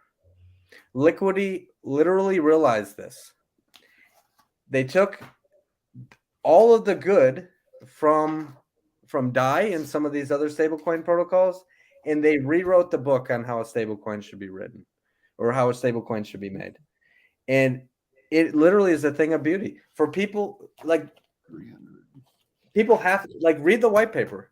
Like, I know you don't like to read, David, but if you just crack that book, you're going to get to about page 5 and it's all going to click. And you're going to be like, wow, this is... Jesse, let me ask you a question. What are you guys doing to... One of the objections, one of the problems that some folks had on here was, what are we doing to parent some of the newer folks into this so they don't screw themselves up? What are you guys doing as an organization to help out with that? Yep. So on our website, there's a lot of good materials, right? So go to liquidloans.io and type, let me take a look at this thing. Have you guys visited the website on camera? Yeah. Not on here, not on the stream. You just a day or two ago about it being refreshed, so I saw it.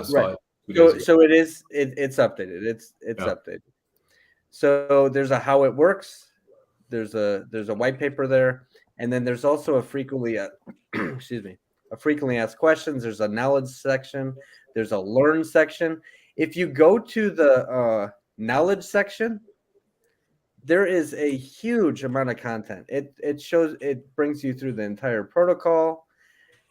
It talks to you about the audits that have been conducted on this code. shows you how staking works, how stability pool works. There's tons of materials on here for people to learn. And something that I hear resounding amongst the community: collateralize safely. Okay? Over collateralize. But also bear in mind, you could choose to collateralize at 150%. Let me pause you. People don't know what 130%. collateralize means, Jesse. Yeah. What does collateralize mean? What do you mean for folks who are listening? So, how do I draw this out? It's how much you put in. Yeah. If you want a $100,000 loan, you better put in $150,000 worth of Pulse. Correct. And that's only 50% collateralized. And why? above Why what you do put in. that? Why do that? Because if the price dips, then you don't get liquidated. You got a because buffer. You need a buffer. If the price drops, then what you put in is worth less, and you took out 100 grand. And if it goes below 100 grand from the 150 you put in, you're going to lose all your Pulse. So you better be collateralized so high that if the price dumps, you don't get liquidated. Love it. That's how it works. I mean, Yep. Yeah, that's exactly what how it it means. works. And for those that do get liquidated, they have their stablecoin completely up front. It is quite a bit different than leverage trading. So this is the part people miss about you're gonna lose your Pulse. You're gonna lose your Pulse. Go to KuCoin. Leverage trade there. Here's how it works. You put in $10, they'll give you $1,000 to trade with. Okay. And the price will move against you like 1%. 0.5%. 0.5%. Liquidated. And you lose your $10 and you lose the $1,000 that you borrowed. Like Yep. you have nothing left to show for it. You're empty-handed. Yep. This So is I do respect that about liquid loans is you choose how much Pulse you put in for your collateralization. You know, you can put in $250,000 and I can get what, a $50,000 Yeah, get a loan? $2,000. You put in $250,000 to take a $2,000 loan. Yeah. And then And even sleep if well- the price of Pulse and dips, sleep I'll at never night. get liquidated. Yes. That's If you- fair. That's cool. I like that. You choose your risk. This is for advanced users, man. I'm telling you, Now, like, if the price gotta of be Pulse, smart. if the price of Pulse dips to the same dollar value as the loan you took, here's what's interesting. You would have been holding that same value in Pulse, but you're already holding the same value in USDL, even if you were liquidated. Like you would have been holding that same dollar value had you but done nothing and just not even used the protocol. Can you, is Hex right? Can you click on the private chat, that Etherscan, and just have Jesse while he's on stream talk about the V3? Because that's basically the exit into USDC. And if it's V3 versus that's a single side pair. Can you look at the Etherscan and tell me what I'm seeing? Just walk through that transaction. Is he there? Where's Hex I'm right? here. So can't this, the last one here. I just picked a big volume one off of the Etherscan. Right. So it looks like this guy swapped $145,870 worth of USDC, Right. and he swapped it into $145,988 worth of LUSD. So he actually came out with $100 different. $118. Is that it? Or no. Yeah, $118 ahead. So he swapped USDC for LUSD and came out with more LUSD by $118.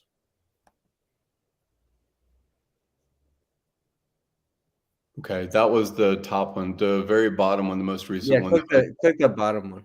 Yeah. No. That's it. No. The other link that I put in private chat. In the private chat. It ends with 9D.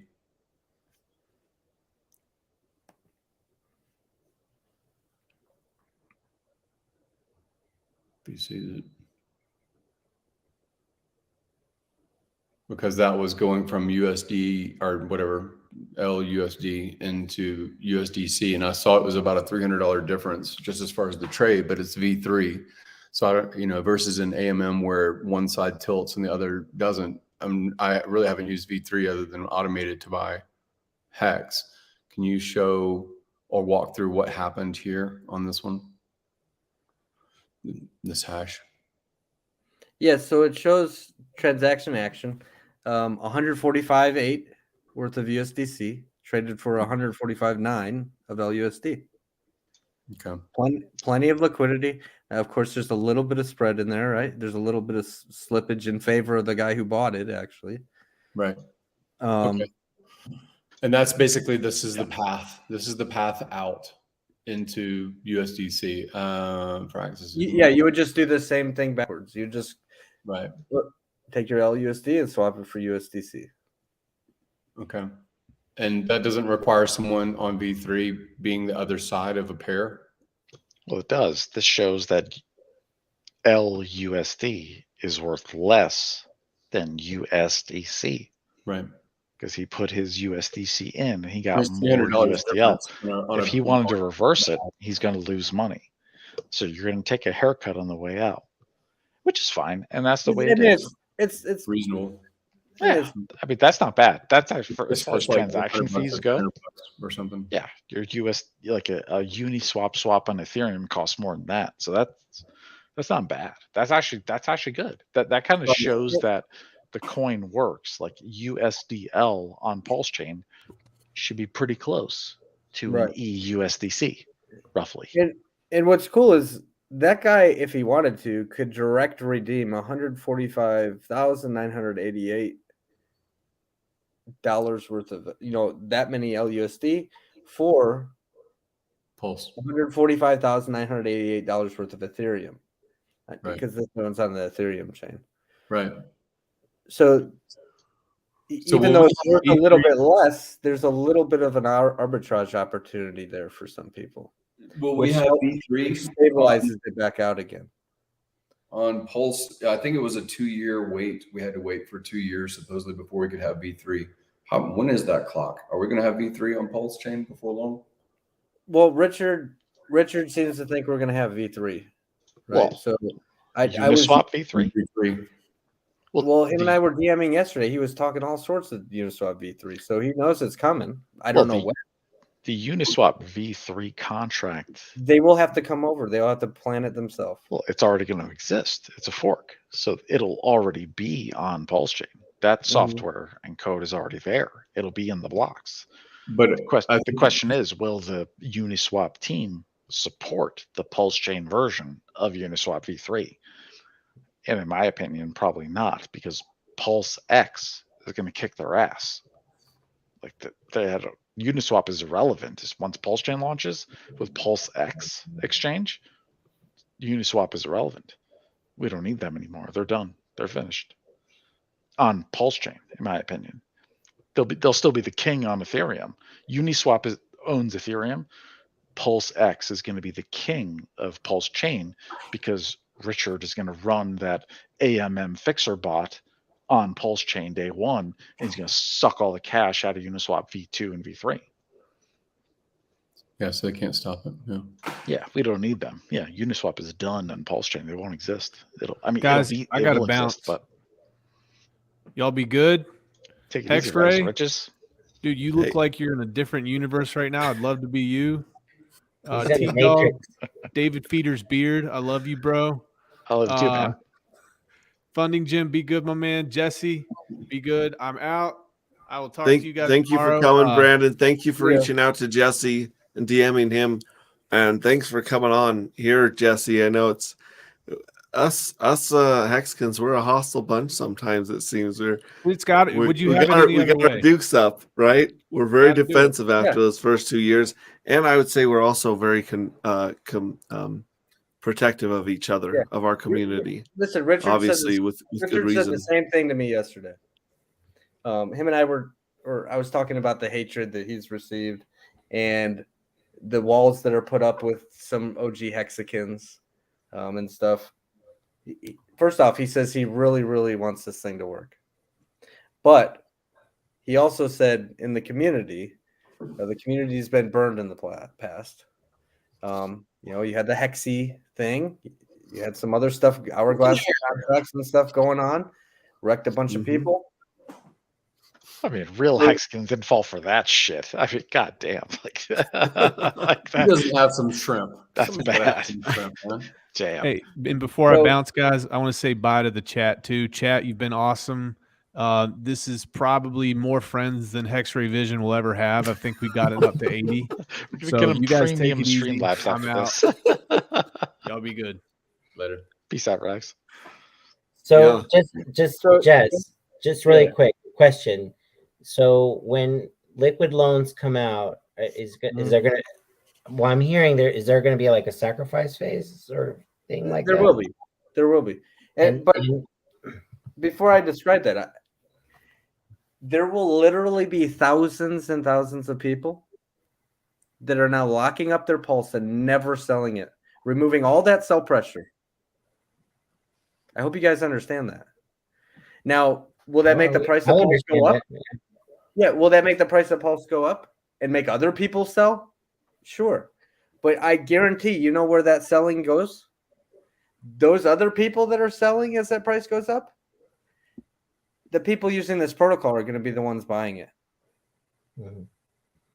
Yeah, and it's fine. So I just want to know for everybody's information. So there's going to be So here's how it works. Yeah, I mean, it's going to be like the Pulse sacrifice. Yeah, so check it out. There's 4 mechanisms at play. All right, it's 16 days long. Days 1 through 5 gets 10,000 points per sacrifice dollar. Every day thereafter decreases by 5% out to day 16. We're all very familiar with that. Mm-hmm. Okay. Now, secondly, there's a longer pays better. What does that mean? You can choose to lock up your points for up to 2 years. Now, they won't be staked during that time because it just wouldn't make sense. Otherwise, you just would get them on day 1 and go stake them, right? Mm-hmm. They won't be staked during that time. But if you choose to lock up for 2 years, guess what? You have a 2x multiplier bonus. But you can go as much time as you want, and you can ladder if you want. So you can have some of your points on lock on day 1. You can have some on lock on month 1, month 6, out to 2 years, because you get 4% bonus for every month that you lock.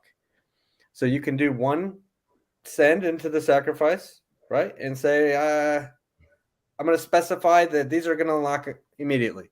Mm-hmm. Then you can say, well, I want to see what happens. I want to get a 2x multiplier. So let me do another send and specify that I want those to get a 2x multiplier, right? 2x your bags on that, okay? So that's the second mechanism. Longer pays better. Mm-hmm. 4% per month out to 24 months. The last month gets an extra 4%. So the last month gets 8%. So that equals 2x. All right. Then there's the bigger pays better bonus. Very much like it was in PulseChain, only it's just a 1x all the way out to a 2.5x based on where you fall. Okay. So you could be the biggest, the biggest whale in the protocol. And one of your points will have a 2.5x, all the way down. You're going to average somewhere in there, right? 2.48 or whatever it ends up being. You're going to fall somewhere in that spectrum between 1x and 2.5x. That is multiplied against your longer pays better. So really, if you're the biggest whale and decided to lock up for 2 years, you could get a 5x multiplier. Mm. All right. Whales typically don't like to lock their stuff up. Why? Because they can just go bigger if they want more, right? So I think what you'll actually see is you'll see some smaller players that may get bigger multiplier bonuses than the bigger players, bigger players may want to get out earlier. Smaller guys may want to get out later, get a guaranteed multiplier bonus. They're foregoing a potential, return in the staking pool for a guaranteed multiplier bonus, right? So that'll be interesting. But then there's a fourth factor at play also, and that is our virality bonus. You can go grab yourself a referral code soon and take that referral code. Now, we don't need your email. We don't need your address. We don't need anything. You're simply going to put your public address that you're going to sacrifice from. You're going to put it into the system. It's going to generate you a referral code. You give that out to whoever you want. If they choose to, if you are convincing enough and convince them that, you know, if they like you and, hey, could you use my referral code? They'll take their referral code, click into the same thing you did, and say, yep, this is the referral code. This is the address that I'm going to sacrifice from. Now, what does that get you? Well, it's actually the same as it's like a quantity pays better. Okay. Whatever the sacrifice brings in for points, we're going to take an additional 5% over and above that. And that 5% gets shared across all of the referrers. Okay. So if you're a referrer and let's say you're the only guy that referred, let's say nobody referred at all except Funding Jim. And Funding Jim, Gary says, you know, I got my buddy and, you know, he linked his address. Well, guess what? He just became a super whale in the protocol because he just collected 5% of the entire sacrifice set. Okay. But it should be shared, right? So all of you have a chance to secure whatever work you put in, you'll get a bigger piece of that 5%. Right? So it's a quantity pays better. So can you self-refer yourself on this bonus? Like you put your own address? Yep. And do it multiple times? Yeah. So if you're just referring to yourself. Yep. So think about what you're doing though. Yeah, you could, but the system will notice and blacklist your wallet address from receiving a referral bonus if you do that more than once. All right. And the sacrifice on the sacrifice phase of this coin, you're gonna accept all ERC tokens? No. Or just Pulse? No, because this will be happening before Pulse exists. So you can sacrifice from the Ethereum chain or from Binance chain, because we got a lot of people asking for that. Specifically, I think people that want to build ladders, right? Because that'll require multiple cents. And I'll talk about how that works. It's pretty genius. We had a DApp built, and then we actually threw it away. We said, you know what?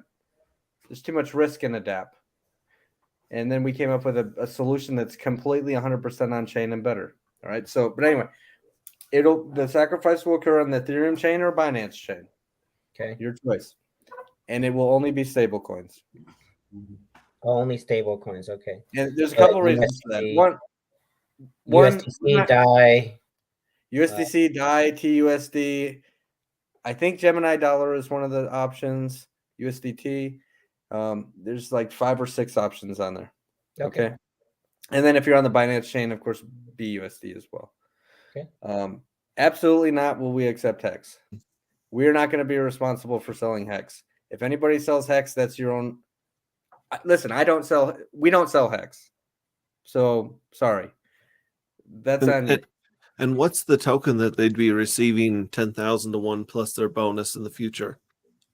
Well, they're sacrificing as a political statement that centralized stablecoins suck and there's a better way, right? In hopes that a better stablecoin system will emerge on the Pulse chain, and in their wallet addresses would magically appear some loan tokens that they can stake for the fees.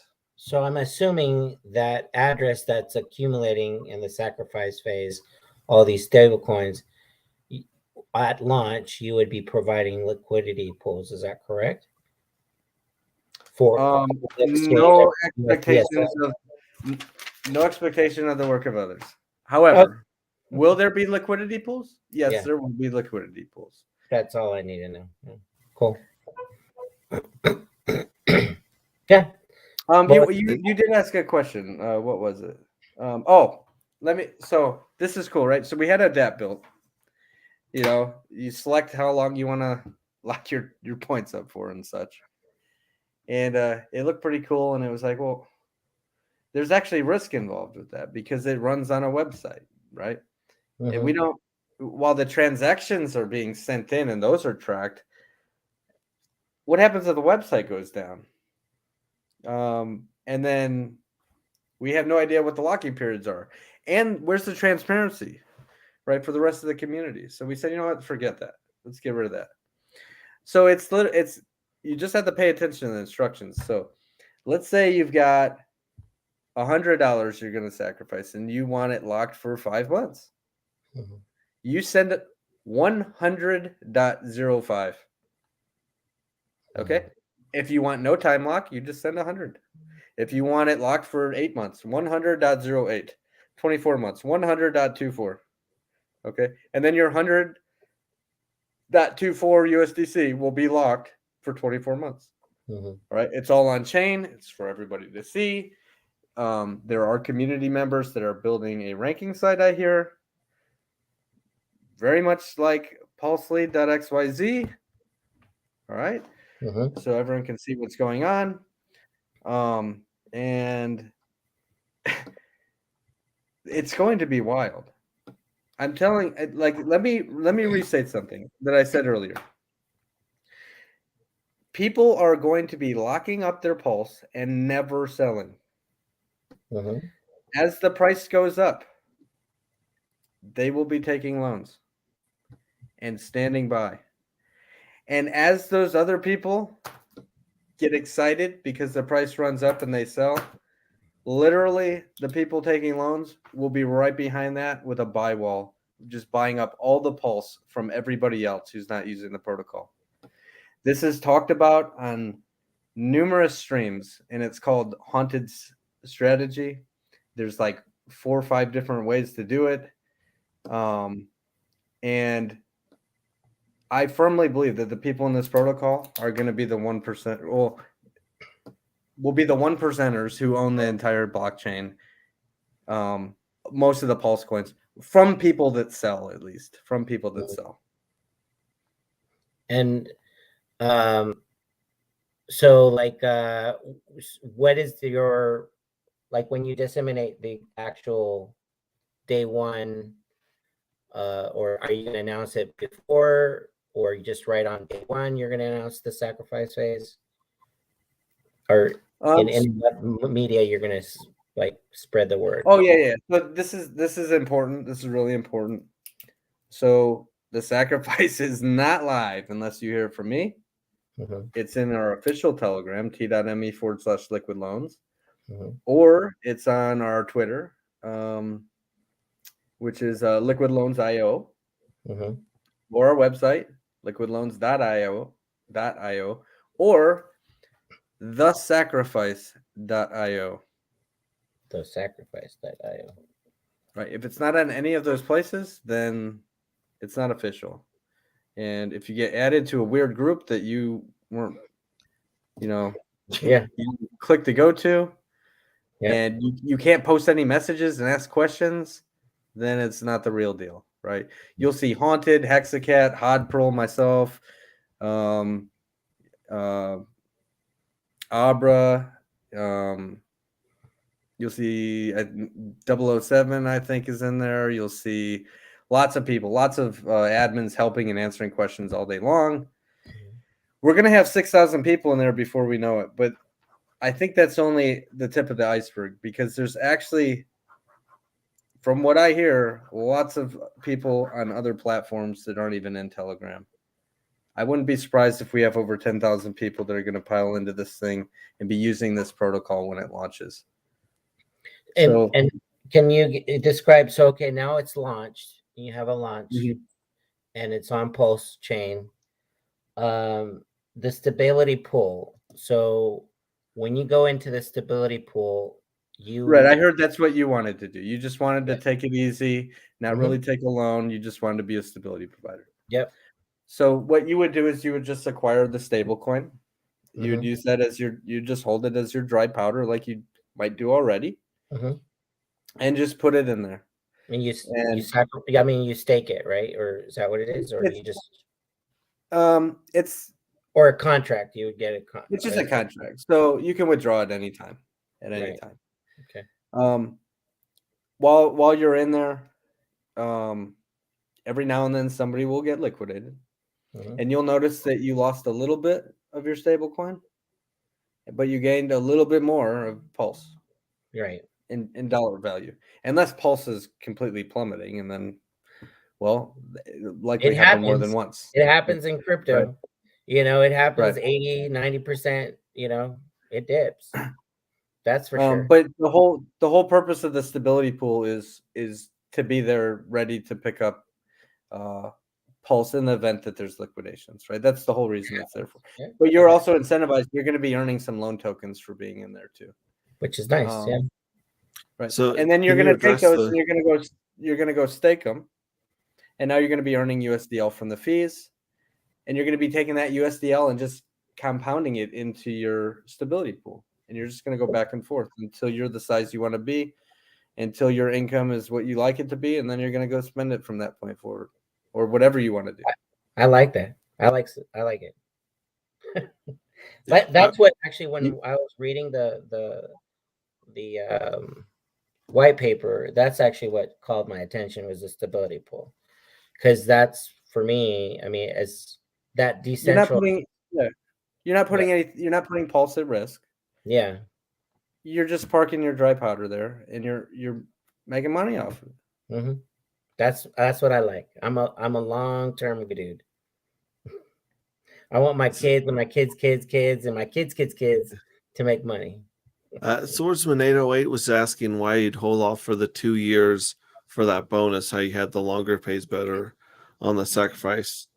What would the incentive be, as far as, because you said you were receiving the liquid tokens, which I understand are going to be burnt, or the reward of those or the amount of those is going to be cut in half, making them more rare as time goes on. Is that true? Right. So a couple of reasons why. Okay. So he says, well, why don't I just buy it on the open market? Well, think about the bonuses. First off, let's think about bonuses for a second, right? We talked about 10,000 points per sacrifice dollar, days 1 through 5. We talked about up to a 2x multiplier. You can forego that. You just say, well, I don't want that at all, right? And have it all come out on day 1 if you choose. But you still have a bigger pays better bonus somewhere in there. You're going to be fall in line somewhere. So you're going to get let's say you're not a whale. Let's say you just get a 1.5x bonus. Okay. Well, you just got 15,000 points per sacrifice dollar. And who's going to buy them? Or who's going to be selling them? And who's going? We ran through the same narrative with PulseChain. If you wait, and that price is 3 or 4 times higher than, your perceived value from what you sacrificed, or what if nobody's willing to sell them? What if the only way to obtain these things, because everybody wants to stake them, because that's what we are. We're stakers. Right, so literally maybe nobody was willing to sell them. Maybe nobody creates a liquidity pool for them. Now, we will have incentivized liquidity pools for USDL. We've talked about that. We're not incentivizing liquidity pools for loan token. Now, somebody will create it, right? But who knows what they'll set that market at, and it'll probably be high.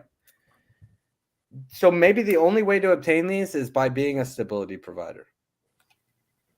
So you'll get a slow trickle. You'll get a trickle of these things into your account every day, right? But it's not going to be tens of thousands of them that you're able to get from being in the sacrifice set. It's going to be like, okay, cool.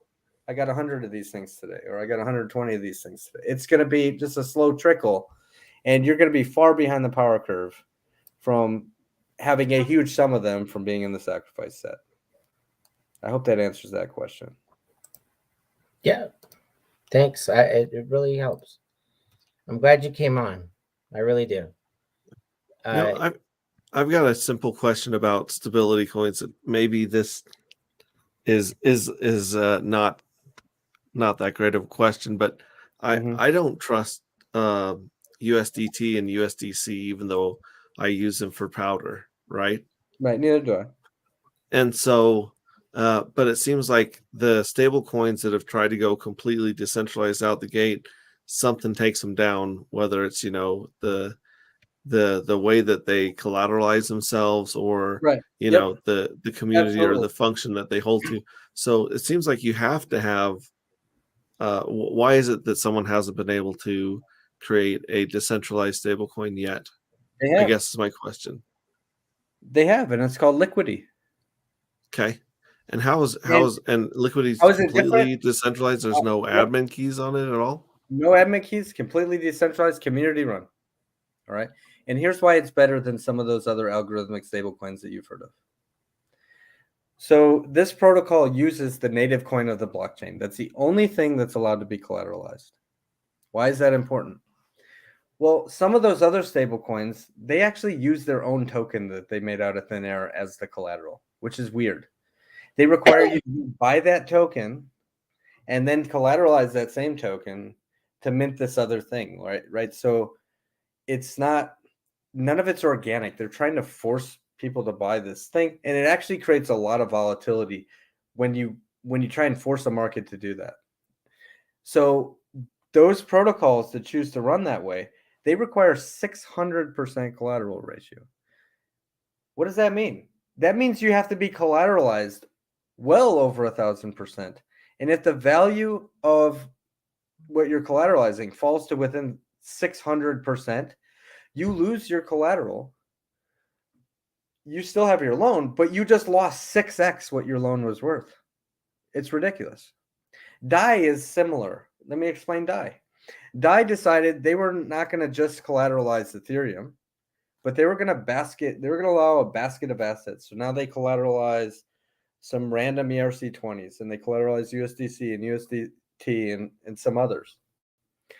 Well, some of those very things are highly centralized. They have weird tokenomics, burning and minting, and or there's some governance in there, so they can, people can vote and change the protocol, but the majority of the governance tokens are in the hands of those, the wealthiest, of course, the people who are running it. So what you tend to find is it's not as stable as it's supposed to be. So even DAI and the Maker protocol require 150% collateral. Meaning if your value of your collateral falls within 150% of what you've taken out in the form of a loan, you lose your collateral. You just lost 150%. You literally lost a lot of money if you were to be liquidated. Because liquid loans and Liquidity choose to collateralize only the native coin of the blockchain and have a direct redemption feature, which is really cool, by the way. You can have the lowest collateral level at 110%. All you need is a little 10% buffer in case of a wick. And even wicks don't, even if it was a big wick, it wouldn't destroy the protocol, because users have to be the ones to click the liquidation button. Even that's not automatic in this protocol. Like you or Funny Jim or whoever would have to log in, be looking at your computer screen and see, there's a vault that's at 110%. There it goes. Now it's at 109%. And you click the button. You click the liquidation button. And you're incentivized to do that. You collect $200 when you do that. You also collect 0.5% of the entire amount of that collateral. The rest of that collateral goes to the stability providers who burn their stablecoin, right? So it's completely community driven. You don't see this in any other stablecoins. I have a example of some other stablecoins, how they're broken in different ways. Some of them use a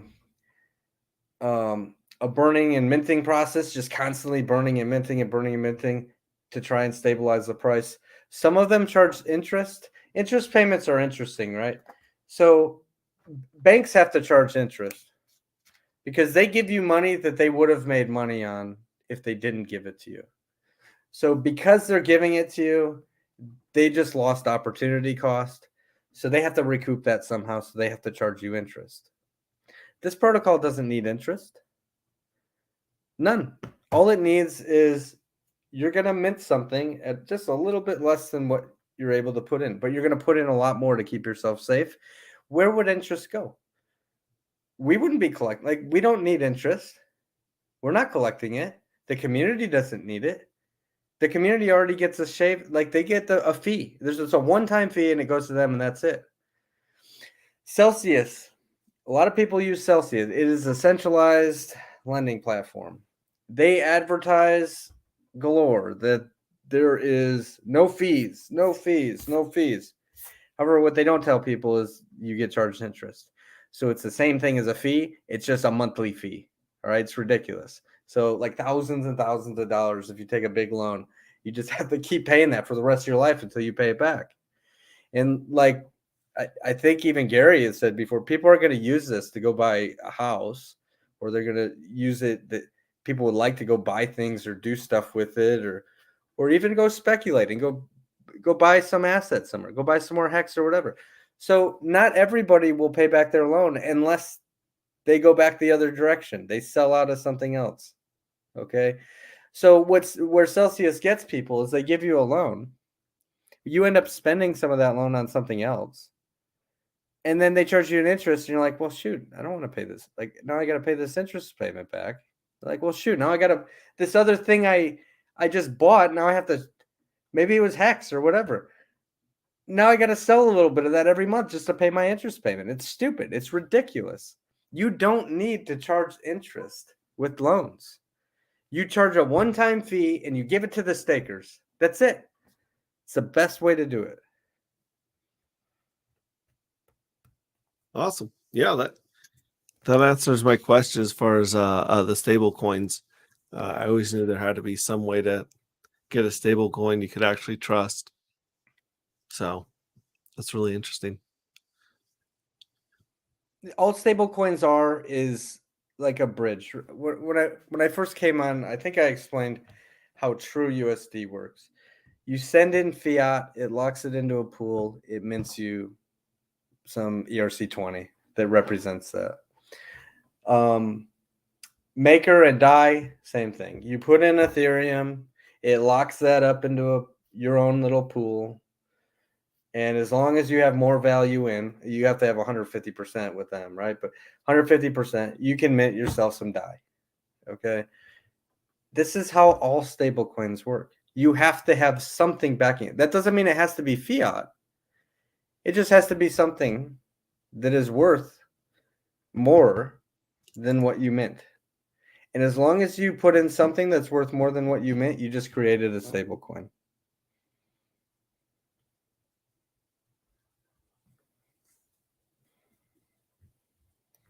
All right. I was just checking the private chat there.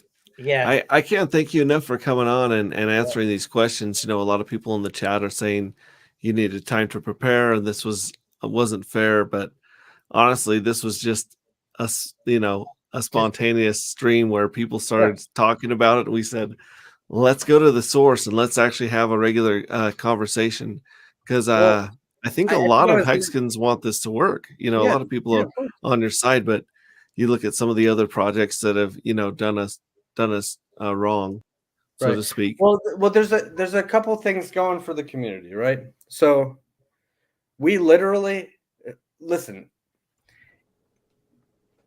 The code is immutable. When it launches, it can't be changed. So those who are asking for audits, you will see a preliminary audit very soon, right? It's going to show the code. It's going to reference where the code came from. It's going to mention the changes that were made to the code, which are not that many, right? But you do have to make changes because it's a new blockchain. It's a new environment. There's new ticker symbols. There's new price calls, right? So it's going to reference those. As far as launching, when it launches immutable. And it can't do that. Like, it would be stupid of us to launch the code without multiple final audits in place and then deploy the code to the chain. We are not going to deploy the code to the chain and then tell everyone, go use it. We don't have audits in place. That would be stupid because you literally cannot change it once it's there. So luckily, all of that has to be in place so that people can see it. The audits are there. People can go in virtual environments even and play with it if they want to. All right, before we launch it and it's immutable and it's ready for everyone to use. It would be reckless not to do that. Now, a lot of protocols do have admin keys. We will not. But the protocols that have admin keys, a lot of times they do launch without an audit in place because they say, oh, screw it. We can just change it if it needs fixed, right? We won't be able to do that. So everything has to be in place before we launch. So Jess, maybe you can't say, or you can say, is the sacrifice phase for the LL going to be after the X sacrifice? Oh, the PulseX? Yeah, PulseX. Well, he's doing after. Well, it still says in the PulseX Telegram that is before the end of the year, so probably not. We're probably looking at mid-January. Mid-January. Okay. Good. Do you have a protection as far as front ends going down kind of thing? Is there any incentive where people volunteer to be like ETH HEX and stuff like that or whatever, all these other versions of HEX? Is there another plan as far as more than one front end so it had to be locked out somehow? Yeah. Steph is asking about it now for Staker app. Yeah, to just build it in. So if Steph was asking questions yesterday, I think he's communicating with Jexa. Mm-hmm. There is interest. Yes, people can run their own front ends, or they can just hard code the back end, into the back end through however people do that. I don't even know how to do that, but the code is open source. Anybody can connect into it and do what they want to, and they can charge their own fees too, right? So if they got a cool dApp that has some automated features or something in it, like it'll automatically do whatever, like maybe people can build one of those, but you'll just pay them a fee, for that, right? There is a product market fit for other people to create front ends and run them how they want to. So has Maddie reached out to you to be on the online expo? Nerd Girl has. Nerd Girl has? Mm-hmm. Cool. Are you going to be on that? Probably. She asked me if I wanted to do it. I said, sure. I think unless she sent it today, I didn't see anything from her, but yeah, I'll do it. And are you going to be in Vegas? There's the Vegas conference too. Yeah. What's the date of that? March 6 through 9. Yeah, I'll probably fly out there, especially if that's where I'm at, Vegas. And that's where like right there near launch or something, and I'm just way too busy. Pretty much, yeah. I know you're probably going to be busy, but at least because February, March timeframe is probably when PulseChain is going to go live, right? Right. There's a little bit of issues with testnet 2 now with validator rotations. They're kind of working through. Richard did say somewhere, I think on Twitter, that there will be a V3, and in V3 we'll see our token quantities and some other things. So it's already the end of the year almost. So I'm thinking it's got to be February, March-ish when it, at the earliest for PulseChain. Right. And so I'm with freedomtv.info. If you want any information on the conference or the tour that's Crypto Spa was doing. I sent you a message a few months ago and never got a reply. I've been busy with the tour. It was a 40-city tour, man. I got to fly to Miami actually on the 28th. I'm just here with family right now in Vegas. I'm from Vegas, by the way, so I'm your guy here if you want to party in Vegas. So, all right, Jess, we'll keep in touch and absolutely. Are you sure you DM me on Telegram? I think it might have been on Twitter. I reached out maybe. So if it was on Twitter, it's freedomtv.info Twitter. I don't have an individual one, but you can find me on just you can email me. That's the best way. IAM@freedomtv.info. All right, cool. IAM at Well, all I ask from the community, I'm not asking anyone to rush into this thing. I'm asking people to understand it. That's all. I'm not asking for, hey, we want your money now. No. Take a loan, get as much USDL as you can. That's literally not what we're asking. Everybody's choice. Yeah. What we want I'm glad people you're to know, giving people the choice. but for a lot of the OG community, right? There is some hatred, but zero education of the protocol, right? So you hear people, as soon as they hear the word loan or collateral or liquidation, immediately they're turned off. And they start yelling and screaming from the rooftops that everyone's going to get wrecked and lose all their money, and without ever opening the book. Yeah, I mean, I read the white paper. My whole thing was, I've always said I hope the code state is great. The product launched without a hitch, without any bugs. I mean, just like any other protocol token, right? That's going to be built on the Pulse chain. You never know when you're talking about code and software. As long as you do your due diligence and you do your thing, believe me, I've been in crypto since 2013. I've seen it all. You're talking about Celsius. I met Alex personally here in Vegas when he launched his coin Celsius. So, and that was the whole thing. You're always going to have technology that's going to be pushing the envelope, right? And a lot of times, every single technology, right? Everybody's going to get touted, and who knew, right? Who knew? Pulse. Even Pulse. There's things that you need to know, how it works, how it goes. When you invest in anything, if you don't know how it works, don't invest at all. Right. That's what I tell people. Yeah,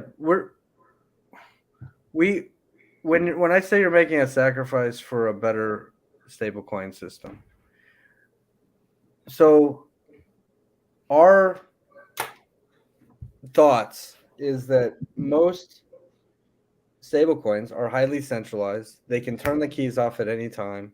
They can just cancel the contracts. They're manipulated by the banks. You see all the drama that happens with Tether and USDT and all the fractionalized reserving they're doing. Like, where's the fiat? Where's the fiat backing all this? And they can't answer those questions. And then you have lending protocols that literally just take advantage of everybody, and they charge people astronomical interest rates, or they set these collateral ratios so astronomically high and make it impossible for people to not get liquidated. Like, there's so much problems. We looked at all of them. We looked through all of these other protocols, and Liquidity absolutely is the absolute best way to run a community-driven stablecoin that allows people to extract value without ever selling. That to me, that's the lucrative part. You know what I mean? I have loans. I got credit cards. You know what I mean? I'm not saying that loan is bad. I'm just saying, as an investment tool, that's the part I'm excited about. Let me give you an example of something. Let's say both you and I start with $2,000. Okay. And you and I both say, you know what? We're not going to hold for 15 years. Like, we have to extract value at some point. So we both agree that when the price doubles, we're going to take some value out. And I'm going to use my technique, and you're going to use your technique. Okay? Now, I'm going to start with collateral far above my 2,000. I'm going to start with 20K worth of collateral. Okay? Okay. But I'm going to take a $2,000 loan. You're going to start with you're gonna sell 2,000 every time the price doubles. You're gonna sell half your bag. Every time the price doubles, I'm also. Why would I do that though? If you put that on screen, he's got a graph he just went through before. It's actually the picture. If you can share that. Oh. It's a pretty good explainer of what he's trying to walk you through. Okay.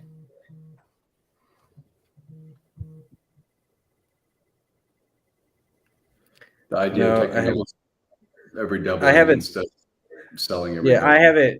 I have it stuck in my Telegram. It's not on my computer right now. Okay, so I'll explain it simpler. All right, let's just say you and I agree that you're gonna sell half your bag every time the price doubles. Okay, but I don't do that. But go ahead. Okay, we can pick any number. Let's pick any number. No, but that's fine.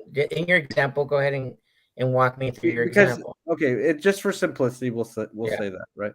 Because the number works whether you say you're going to sell 10% of your bag every time the price doubles or 1%. Right?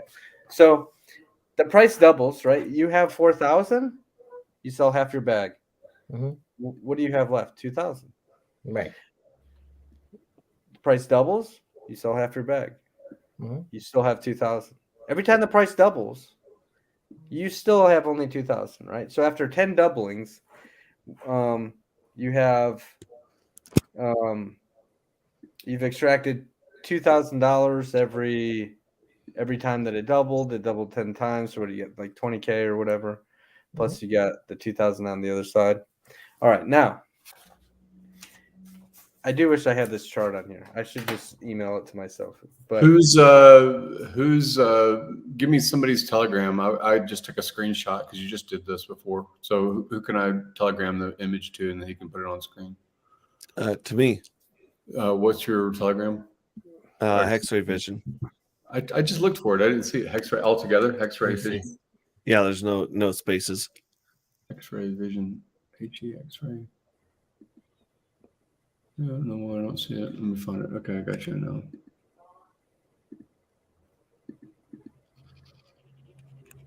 HEX RAYVISON. Why am I doing it? I see you now.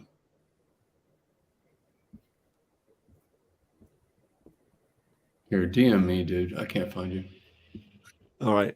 I'm at funding. Well, so in the meantime, go on with this exercise. So every time you double, you sell half. You're gonna continue having the same amount of skin in the game. Well, it equates to millions and millions and millions of dollars difference. So every time, now I start with 2,000 and the price doubles, and I take a loan out on half my bag. The price doubles again, and I take another loan out on half my bag. The price continues to double through 10 doublings. I literally kept my bag, and I have mega millions more than you who sold your bag. Like way, way, way more. Of course. Like it's astronomically more because I kept the thing that was going up in value. I kept the appreciating asset. Right. Now you can run the numbers at 10%, 1%, selling 1% of your bag every double, and me taking a 1% loan every double. However you want to run the math, it will every single time work out in the favor of the person who took the loan. Yeah, I understand that, and like that's still. I mean, I get your the game theory that you're talking about. But like I said, me personally, what I'm interested is the stablecoin part and decentralized stablecoin. That to me is sexy. That sizzle. That's not me. So here's just the example, right? The guy on the right sold through. Oh, okay, yeah, he sold half his bag. Yeah. Every doubling, he sold half his bag. So at the end, he has a total of 13,000. Or if you count his bag, he's still holding. What is that? 15,000. The guy on the that's nothing. Now the guy on the left took a loan. He did the exact same technique, but he took a loan every doubling. And look what happens after 10 doublings. That guy's got 4,000 or 4,096,000 worth of loan. He's got 8,192,000 worth of collateral. Now you do have to subtract his loan out of that and then add 10%. So 8 million. He's still got a total of 8 million something, between $8 and $9 million, compared to the guy with only 13,000. Now, it'll be about 3 million, almost 4 million. Right. So just he has his loan in his hands. Yeah. And then he has his collateral. You just have to, some of that collateral is locked, right? Mm-hmm. So you got to add at least, half of his collateral back to his loan, and he's got around 8 million something. But that's not even the end of the story. Mm-hmm. Let's say he took that 4,096,000. He already was putting it to work for him that entire time. Mm-hmm. Maybe he bought HEX with it. Maybe he bought a piece of real estate. Maybe he's literally got now $20 million because he decided to never sell the thing that was appreciating the most. We're talking astronomical numbers compared to people who sell. Right. And Jess, on that graph that you're saying, you're assuming that Pulse is going to go up constantly. That there's never going to I never said how long it would take. Right. I'm just saying this is going to happen overnight. There's never going to be a dip. So if there's ever a dip, he's over collateralized. Over collateralized. Put yourself at 1,000% or more so that you never. Right. And that's what I'm saying. That's fine. That's fine. But for people that don't know that and are new to crypto and never experience a 90% lost in value like we just did in HEX, right? It went from 50 cents all the way down to 13. I mean, everybody's calling me and whatever. It is. I've been so long in crypto that I'm, I got Gaia, what they call it. But you know what happens? Yeah. You know what happens if we had a big dip? By the way, the dip was really slow with HEX. It was like you wake up every day and you're like, oh, it's still not reversing yet. Yeah. And it's a slow. It was a slow drip. It was a slow down. Usually these things don't happen overnight, right? Especially on, like you see those on central exchanges where there's a big giant wick, but you don't see that in DeFi, like on the automated market makers per se. Well, a lot of people actually, I mean, again, all the TA people like to really highlight market sentiment and chart and this wedge and that wedge. I hardly ever see the same TA people look at hex.vision and see the volume of stakes that come out on the anniversaries. So the anniversary of the protocol launching December 2nd, people that, they auto staked if it was their Bitcoin auto staking, or they did, hey, this tendency of 1 year out, 2 years out, 3 years out, kind of thing. If you look at hex.vision, you see where the volume is coming out of stakes. And it's always at the end of the year because that's when we started the contract or the contract launched. And it also has this narrative of, hey, I got to pay my taxes. I guess I'm going to spend some of this thing to pay my taxes on whatever else we're doing. So there's all kinds of reasons why you have a spiral at the end. And even the buy the rumor, sell the news kind of thing of our anniversary thing in London and so forth. So this is always I think it's always going to happen until people start to pay attention with when they set their stakes or when they reset their principal into being a new stake and being offset from that high volume coming out every end of last quarter. So somebody MMG Invest asked for a dev who works on it on screen. Mm-hmm. So first off, we hired a giant corporation who does this all the time, who forked the protocol, right? And it's the same code that Robert Lotto made. Robert Lotto is the dev and founder of Liquidity. You can look at YouTube and type in Liquidity protocol, and you can see him explaining the protocol in all sorts of different ways. And there's your dev. As far as our devs, they've signed non-disclosures. They're a major corporation. It is a fork. You can put the code right next to each other, you can see, oh, it all exactly says the same thing because Solidity code works the same on all chains. So not sure what you're looking for. If you need me to get a hold of Robert Lotto himself and bring him on stream, well, I don't know that will happen overnight, but I don't know what else to tell you. The code is done. It's running on testnet now. Is Robert see this as a competing product, or is he just not aware of PulseChain launching? No, he's aware. He's well aware. So he had a conversation with Christian, the founder of this. Yeah. Took a while to get a hold of him. Finally got a hold of him. He's happy to see the protocol launching on other chains. It's launched on other chains before. They made their code open source for a reason, because they believe in it the same way that I believe in it, that there's a better way to do DeFi. They made it available for other people to build all sorts of front ends, people to fork it and do whatever they want with it. Okay. So it will already exist on PulseChain. Is it going to be a competing product to LL? It will not, because the way that when things fork, there's certain things in the code that will not function. There are, because it's literally looking for prices of Ethereum and it's running on the Pulse chain. Like, that's irrelevant, right? Because it's on the Pulse chain, right? So because it's immutable and they can't change it, their token will exist, but the protocol itself to make it all work becomes completely broken and done for, right? And they're also not spending the time and money to fork it themselves to launch on a new chain. They want other people to fork it, right? You already see that this protocol is launched at least once on every chain. We happen to be the ones that are launching it on Pulse chain. So he's happy about that. But there's also another narrative at play in the conversations with him and Christian. Their users are crippled by fees.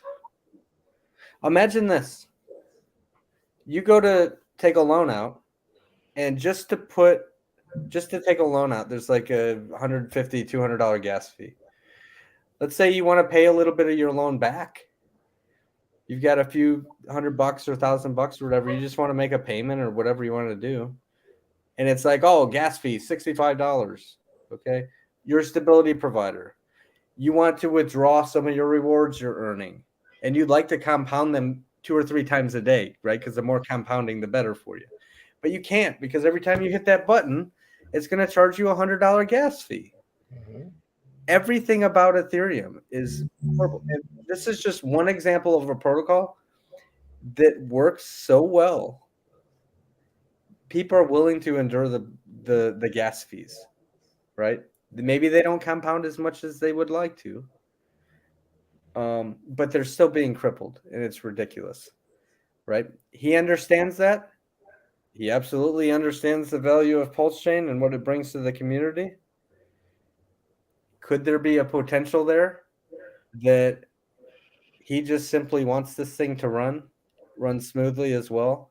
And maybe his users have an option to run the same exact thing they're already running on the Ethereum chain, on a new chain with low costs and faster transaction speeds? Absolutely. Is that in the talks? Absolutely. Now, that doesn't mean he just, like, you can't shut it down. It's always going to run on Ethereum. But don't be surprised when people on the other chains who like to use this protocol migrate over to PulseChain because they like to use the protocol. Only it will be more efficient. Same narrative we've given for other things in the PulseChain main chat. There are things that are crippled or being hindered from their full potential over on Ethereum chain. This is no different.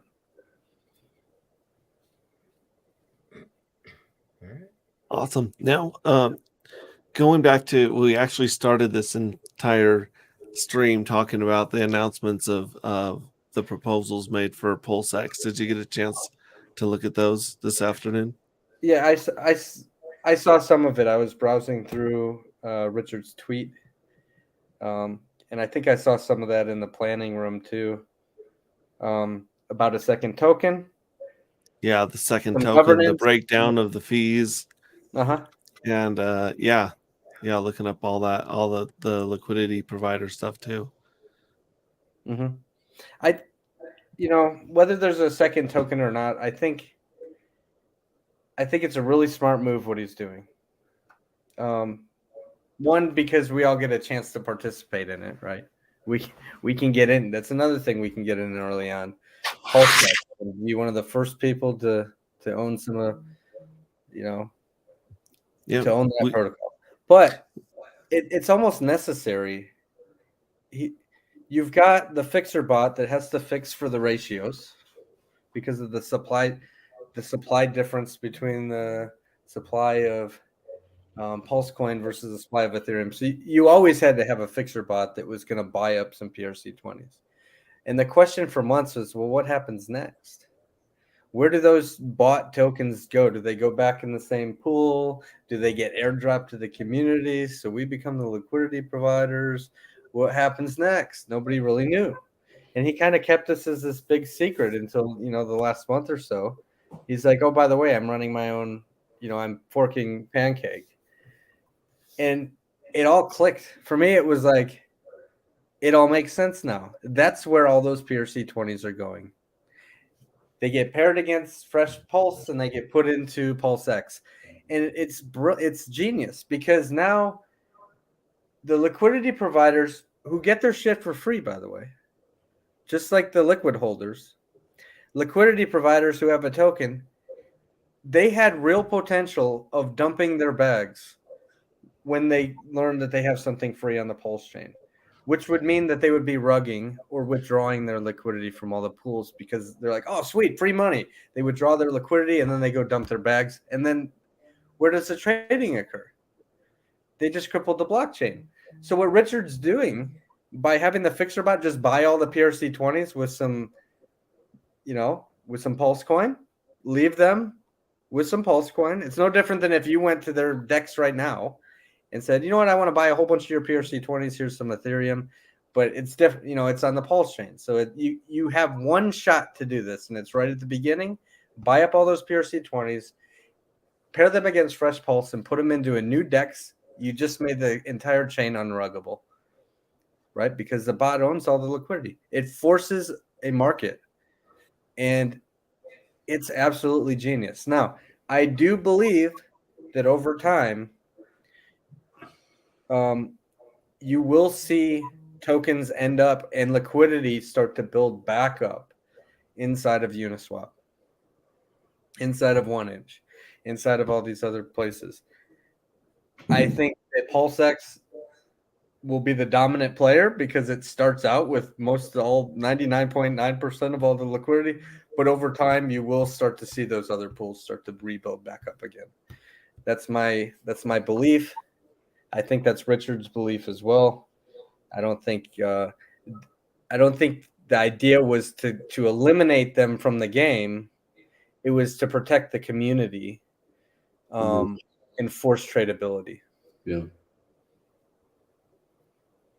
I don't see the reason why the other places would dominate, would over time become better, because the fee structure doesn't sound like it'd be better to be a LP or to be a trader on them.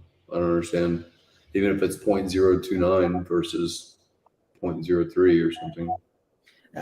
I'm not better, but if you want a chain to have multiple places to trade. Yeah. You want to have 5, 6, 7, 8, 9, dexes where you can trade, and it's safer that way. It's a little more decentralized when that happens, and it actually prevents catastrophe, from a big giant wick. If a whale came along and dumped all his own bags, you want a place where there can be arbitrage across all these different dexes to bring that price back up pretty quickly, right? You want more than one. Honestly, there will be a dominant one, and I do think that's going to be PulseX. So let's say all this stuff is up and running. You've got the liquidity providing, you got the delegation of Pulse. You've got staking on both EHEX and PHEX. And let's say that your project, it's running all at the same time, and you can go in with liquid loans and these others. Which one of those places do you think is going to give people the best yield out of those competing yields?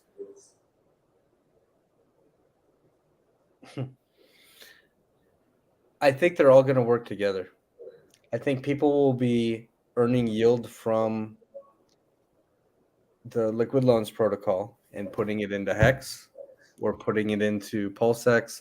I think you'll also see people shaving some profits from HEX and putting it into PulseX, and taking some PulseX and selling some of those tokens they're yielding and putting them into the loan protocol. I think it's just going to be one giant ecosystem. Mm-hmm. Awesome. And it's all going to grow each other. They're all going to have their chart dips and peaks, and it'll all be ratcheting up. It's the same thing as the stock market influences the real estate price in Silicon Valley. You just see it oscillate. I mean, and they all ratchet up. Let me ask the three of you this question. I really wanted to get a hold of a mixing coin or a mixing service. Ever since I've been in crypto, that would actually work simply, wouldn't cost a ton of money, and would actually mix the coins. How long do you think it'll be till we have a protocol of a coin mixer or some way to obfuscate your transactions and the money that you have? I think you'll have one on something like PulseChain. I think you'll have one within 1 month. Within a month of Pulse launching. Yeah. Yep. That would be great. That would go a long way towards freedom and privacy. Right. I have mixed feelings about mixers compared to other technology, like privacy chains. This is a whole nother topic we can go down, but there's other chains that use a special technology called Dandelion plus plus. So when you do a transaction on Pirate Chain or Monero or Digibyte, or they even made a version you can run Bitcoin through Dandelion plus plus. What happens is the chain does not store the sender's address or the transaction quantity. The only thing that's stored on the blockchain record is the current location of all the assets. That's it, the current location, not where they came from. There's still a consensus that happens across everything to make a transaction happen. But once the transaction happens, all the blockchain record shows is the current location of it. There's no history of how it happened. Okay. So there are other ways to mix. So for those and for the broader community here, people automatically assume, oh, the people who do that are trying to hide from taxes. Well, that's not the case, because at the end of the day, you have to go back out to fiat eventually, and you're going to pay taxes. I can't pay employees with crypto because it is transparent. Correct. So there are other, if for people who pay employees, or you want to do a sacrifice, or you want to pay a buddy or something, and you just don't want them knowing what your other stuff is and tracing your entire history in some big spider web and knowing everything you have to use some privacy tools. Some are mixers.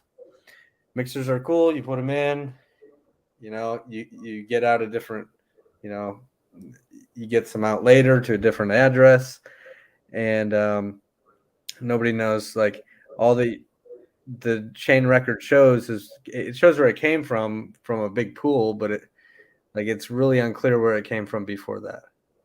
But people can still tell you're using a mixer. What's better than that is there's just zero record of it anywhere, right? So the way you do that is through these privacy chains. I wish that PulseChain had Dandelion plus plus built into it. That would be awesome if it did. Maybe he's got another surprise for us.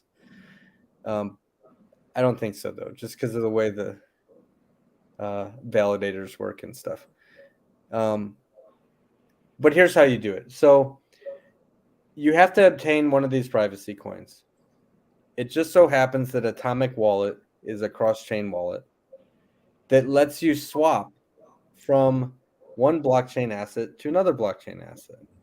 You can swap from Ethereum to Bitcoin, and Bitcoin to Digibyte, or Digibyte to Avalanche, or to Cardano, right? It's cross-chain. And what it does is it uses a decentralized exchange in the background, and your tokens actually go to that decentralized exchange, get swapped, and then the thing you're trying to buy shows back up in your wallet. All right. So what you do is you take your HEX or your, Ethereum or whatever, and you have to send it to an Atomic wallet. You swap it for Digibyte. That's one of the options on there. Swap it for Digibyte. But then you also have this thing called the Digibyte wallet, which is a second wallet that runs like it's you have to download the chain to it, right? It doesn't take that long, but the only thing that the Digibyte wallet holds is Digibyte. There's no other assets. The entire blockchain is only for Digibyte. So once you obtain Digibyte on Atomic Wallet from your Ethereum, you send it to the Digibyte wallet. Dandelion ++ is already activated, from the download time on the wallet. You simply send it in, and then you send it back out to a fresh Atomic Wallet address. And then you swap it back for HEX or for Ethereum or whatever. And then you're done, right? So your Atomic Wallet, you use your Ethereum, you buy Digibyte, you send that Digibyte to the Digibyte wallet, you send the Digibyte from the Digibyte wallet back to a fresh Atomic Wallet address, and you swap it into HEX. You're done. And how much do you think you'd be losing in fees in that transaction? The same as chain. Well, the Digibyte fees are like 0.00000 whatever. They're like, you won't notice. They're so small. They're fractions of a penny. The fee to swap from Atomic, like on Atomic Wallet, they're about the same as you would have on MetaMask. And oh, by the way, you can run the same seed phrase on your MetaMask or in your ledger, right? But only your Ethereum assets will show up. So your Bitcoin, like you run that, not all, like Digibyte isn't one of the options, right? On a ledger, it's not a network you can access with MetaMask, but you can use the same seed phrase in MetaMask as you do in your Atomic wallet. But you just won't be able to access everything from your MetaMask. But the fees are going to be the swap from Ethereum to Digibyte. You'll pay $60 to $120, just like it's a swap fee, just like you pay nowadays on Uniswap, right? It's a little ridiculous, but yeah. I used to enjoy using Shapeshift before they did their AML KYC stuff, right? And towards the end there, those fees were pretty good. They took a chunk out of your money when you went from one chain to another. I know, and that one was a decentralized exchange. So awesome! Wow, this stream has become exceeded all my expectations of just getting together and talking about the tweets that Richard Hart sent out earlier about the PulseX details, which everyone's waiting for. Everyone's waiting for the information on the sacrifice and getting ready to figure out how much powder they can afford to throw at it. So that's great. Again, I want to thank all the people that showed up here: Sammy Chica, Rax of Riches, David Feeder. I really want to thank David for reaching out to you, Jesse, and for you coming on and having this conversation. Thanks to Funding Jim and Blue Bum. As I could see, I could only have 6 people on screen. That's why I was leaving part of the time. But yeah, he man, let it's the been cat out of a the heck bag. of a. He let the cat out of the bag on a couple things. I mean, yeah, we're looking to run a validator, and he's helping. So we've been kind of keeping that under wraps, but it's out now. Yeah, we got a couple new little Easter eggs and peeks behind the curtain. So thanks to you, thanks to Tony. We're already 4 hours. I maybe some wonderful soul will come along and do some timestamps so that people can digest all this, because we went through a lot of information that we weren't even planning on. So this has turned into quite the study on liquid loans and stable coins, coin mixers, all sorts of things. So I'm tickled pink, and I'm really grateful for you guys. Have a great a Merry Christmas, obviously. Can Day I after tomorrow. just Go ahead. tell Yeah, Tony. tell everybody we're going to be for Freedom TV and Crypto Schpaba. We're going to be in the Miami area workshop on the 29th. So if you guys want to come out, Richard Hart, he retweeted, I guess, because it's his hometown in Miami, Fort Lauderdale area. So we're getting a lot of good RSVPs. Thank you guys for coming out. Cabana Crypto's here. Oh my gosh. So hopefully I'll see you guys there in Miami. Are you going to be there in Funding, Jim? Yes, I am. Where am I? I'm in Miami the 27th until the 6th. Awesome. I'll be there. Looking forward to seeing you face to face, my friend. Yeah. Last time I saw you were in Vegas. So yeah, it was a different world then. It was a different planet, extraterrestrial. Yeah. So, same thing, Jess. If you want to come out and play, we're out and about. So love the stream. And if anybody thought in the chat that we're being like little rascals and like, deviants, but no, this is how we get the truth out. We love to get the truth out, right? And so we like a good spar, right? All the time, a good sparring ball here. So definitely Hex-Ray Vision is where to go for the real truth bombs. So keep on trucking, my friend. And hopefully Amy's not gonna be mad at you for streaming like till 2 a.m. She already went to bed. She's sleeping very well since I'm not in there snoring. Now, Jesse, you were saying, like, obviously a lot of Hexkins don't know much about liquid loans. What I know was watching interviews with you and Hodprol, Crypto Heartbeat, Rags to Riches, and so I've been getting a lot of really good information.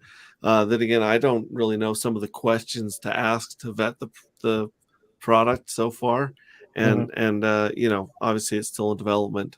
So where would you suggest that Hexkins go? Give them like 1 or 2, 3 action steps they can do to learn some of the basics and introductory to the liquid loans and what you guys are trying to do. I'd say the first place is to go to the website, liquidloans.io. There's a knowledge tab, and there's lots of resources in there. Just step-by-step, baby steps to tell you about, you'll learn about stablecoins and how stablecoins work, and why this thing differs, and how traditional lending works versus this and stuff. There's all sorts of materials in there. From that point, after you wrap your head around all that, and there's a couple videos in there too, go to the Telegram where there's thousands of people asking questions. And you can ask questions too. And that's t.me/liquid loans. Yeah, Crypto Cabana says Jexa has some great introductory videos now, and that would be on Liquid Loans.io. Would be where you see the videos. His own channel, he just published 3 parts on Jexa's channel. Yeah. Awesome. And I'd like to invite you back to our channel as things, develop. You're always welcome back on here to talk about Hex and Pulse. And you can invite me anytime. You can even tell me, hey, we're not talking about liquid loans today. I'll come on and I'll talk about liquidity pools or whatever else. No, that's. I was gonna steer it back to Richard's 3 or 4 paragraphs, but I think we went over some of that, and a lot of that's going to be conjecture until we hear more from Richard himself. So this took a really interesting turn, and you guys made it lively and interesting, and people have been eating it up. They love these discussions because they really do want to know. Like I said, I don't know some of the questions to ask, but you talk to someone that's a little bit deeper, like David Feeder, and he says, okay, well, what about this angle? And it's something that a lot of us hadn't even considered because you don't know what you don't know. So a lot of people are learning a lot just from a question that they hadn't considered. So I think this was really good. So thank you very much, all of you. It's been wonderful, and I wish you guys all a wonderful night. Thanks again. Ciao. Thanks, guys. I'll see you guys. Have a nice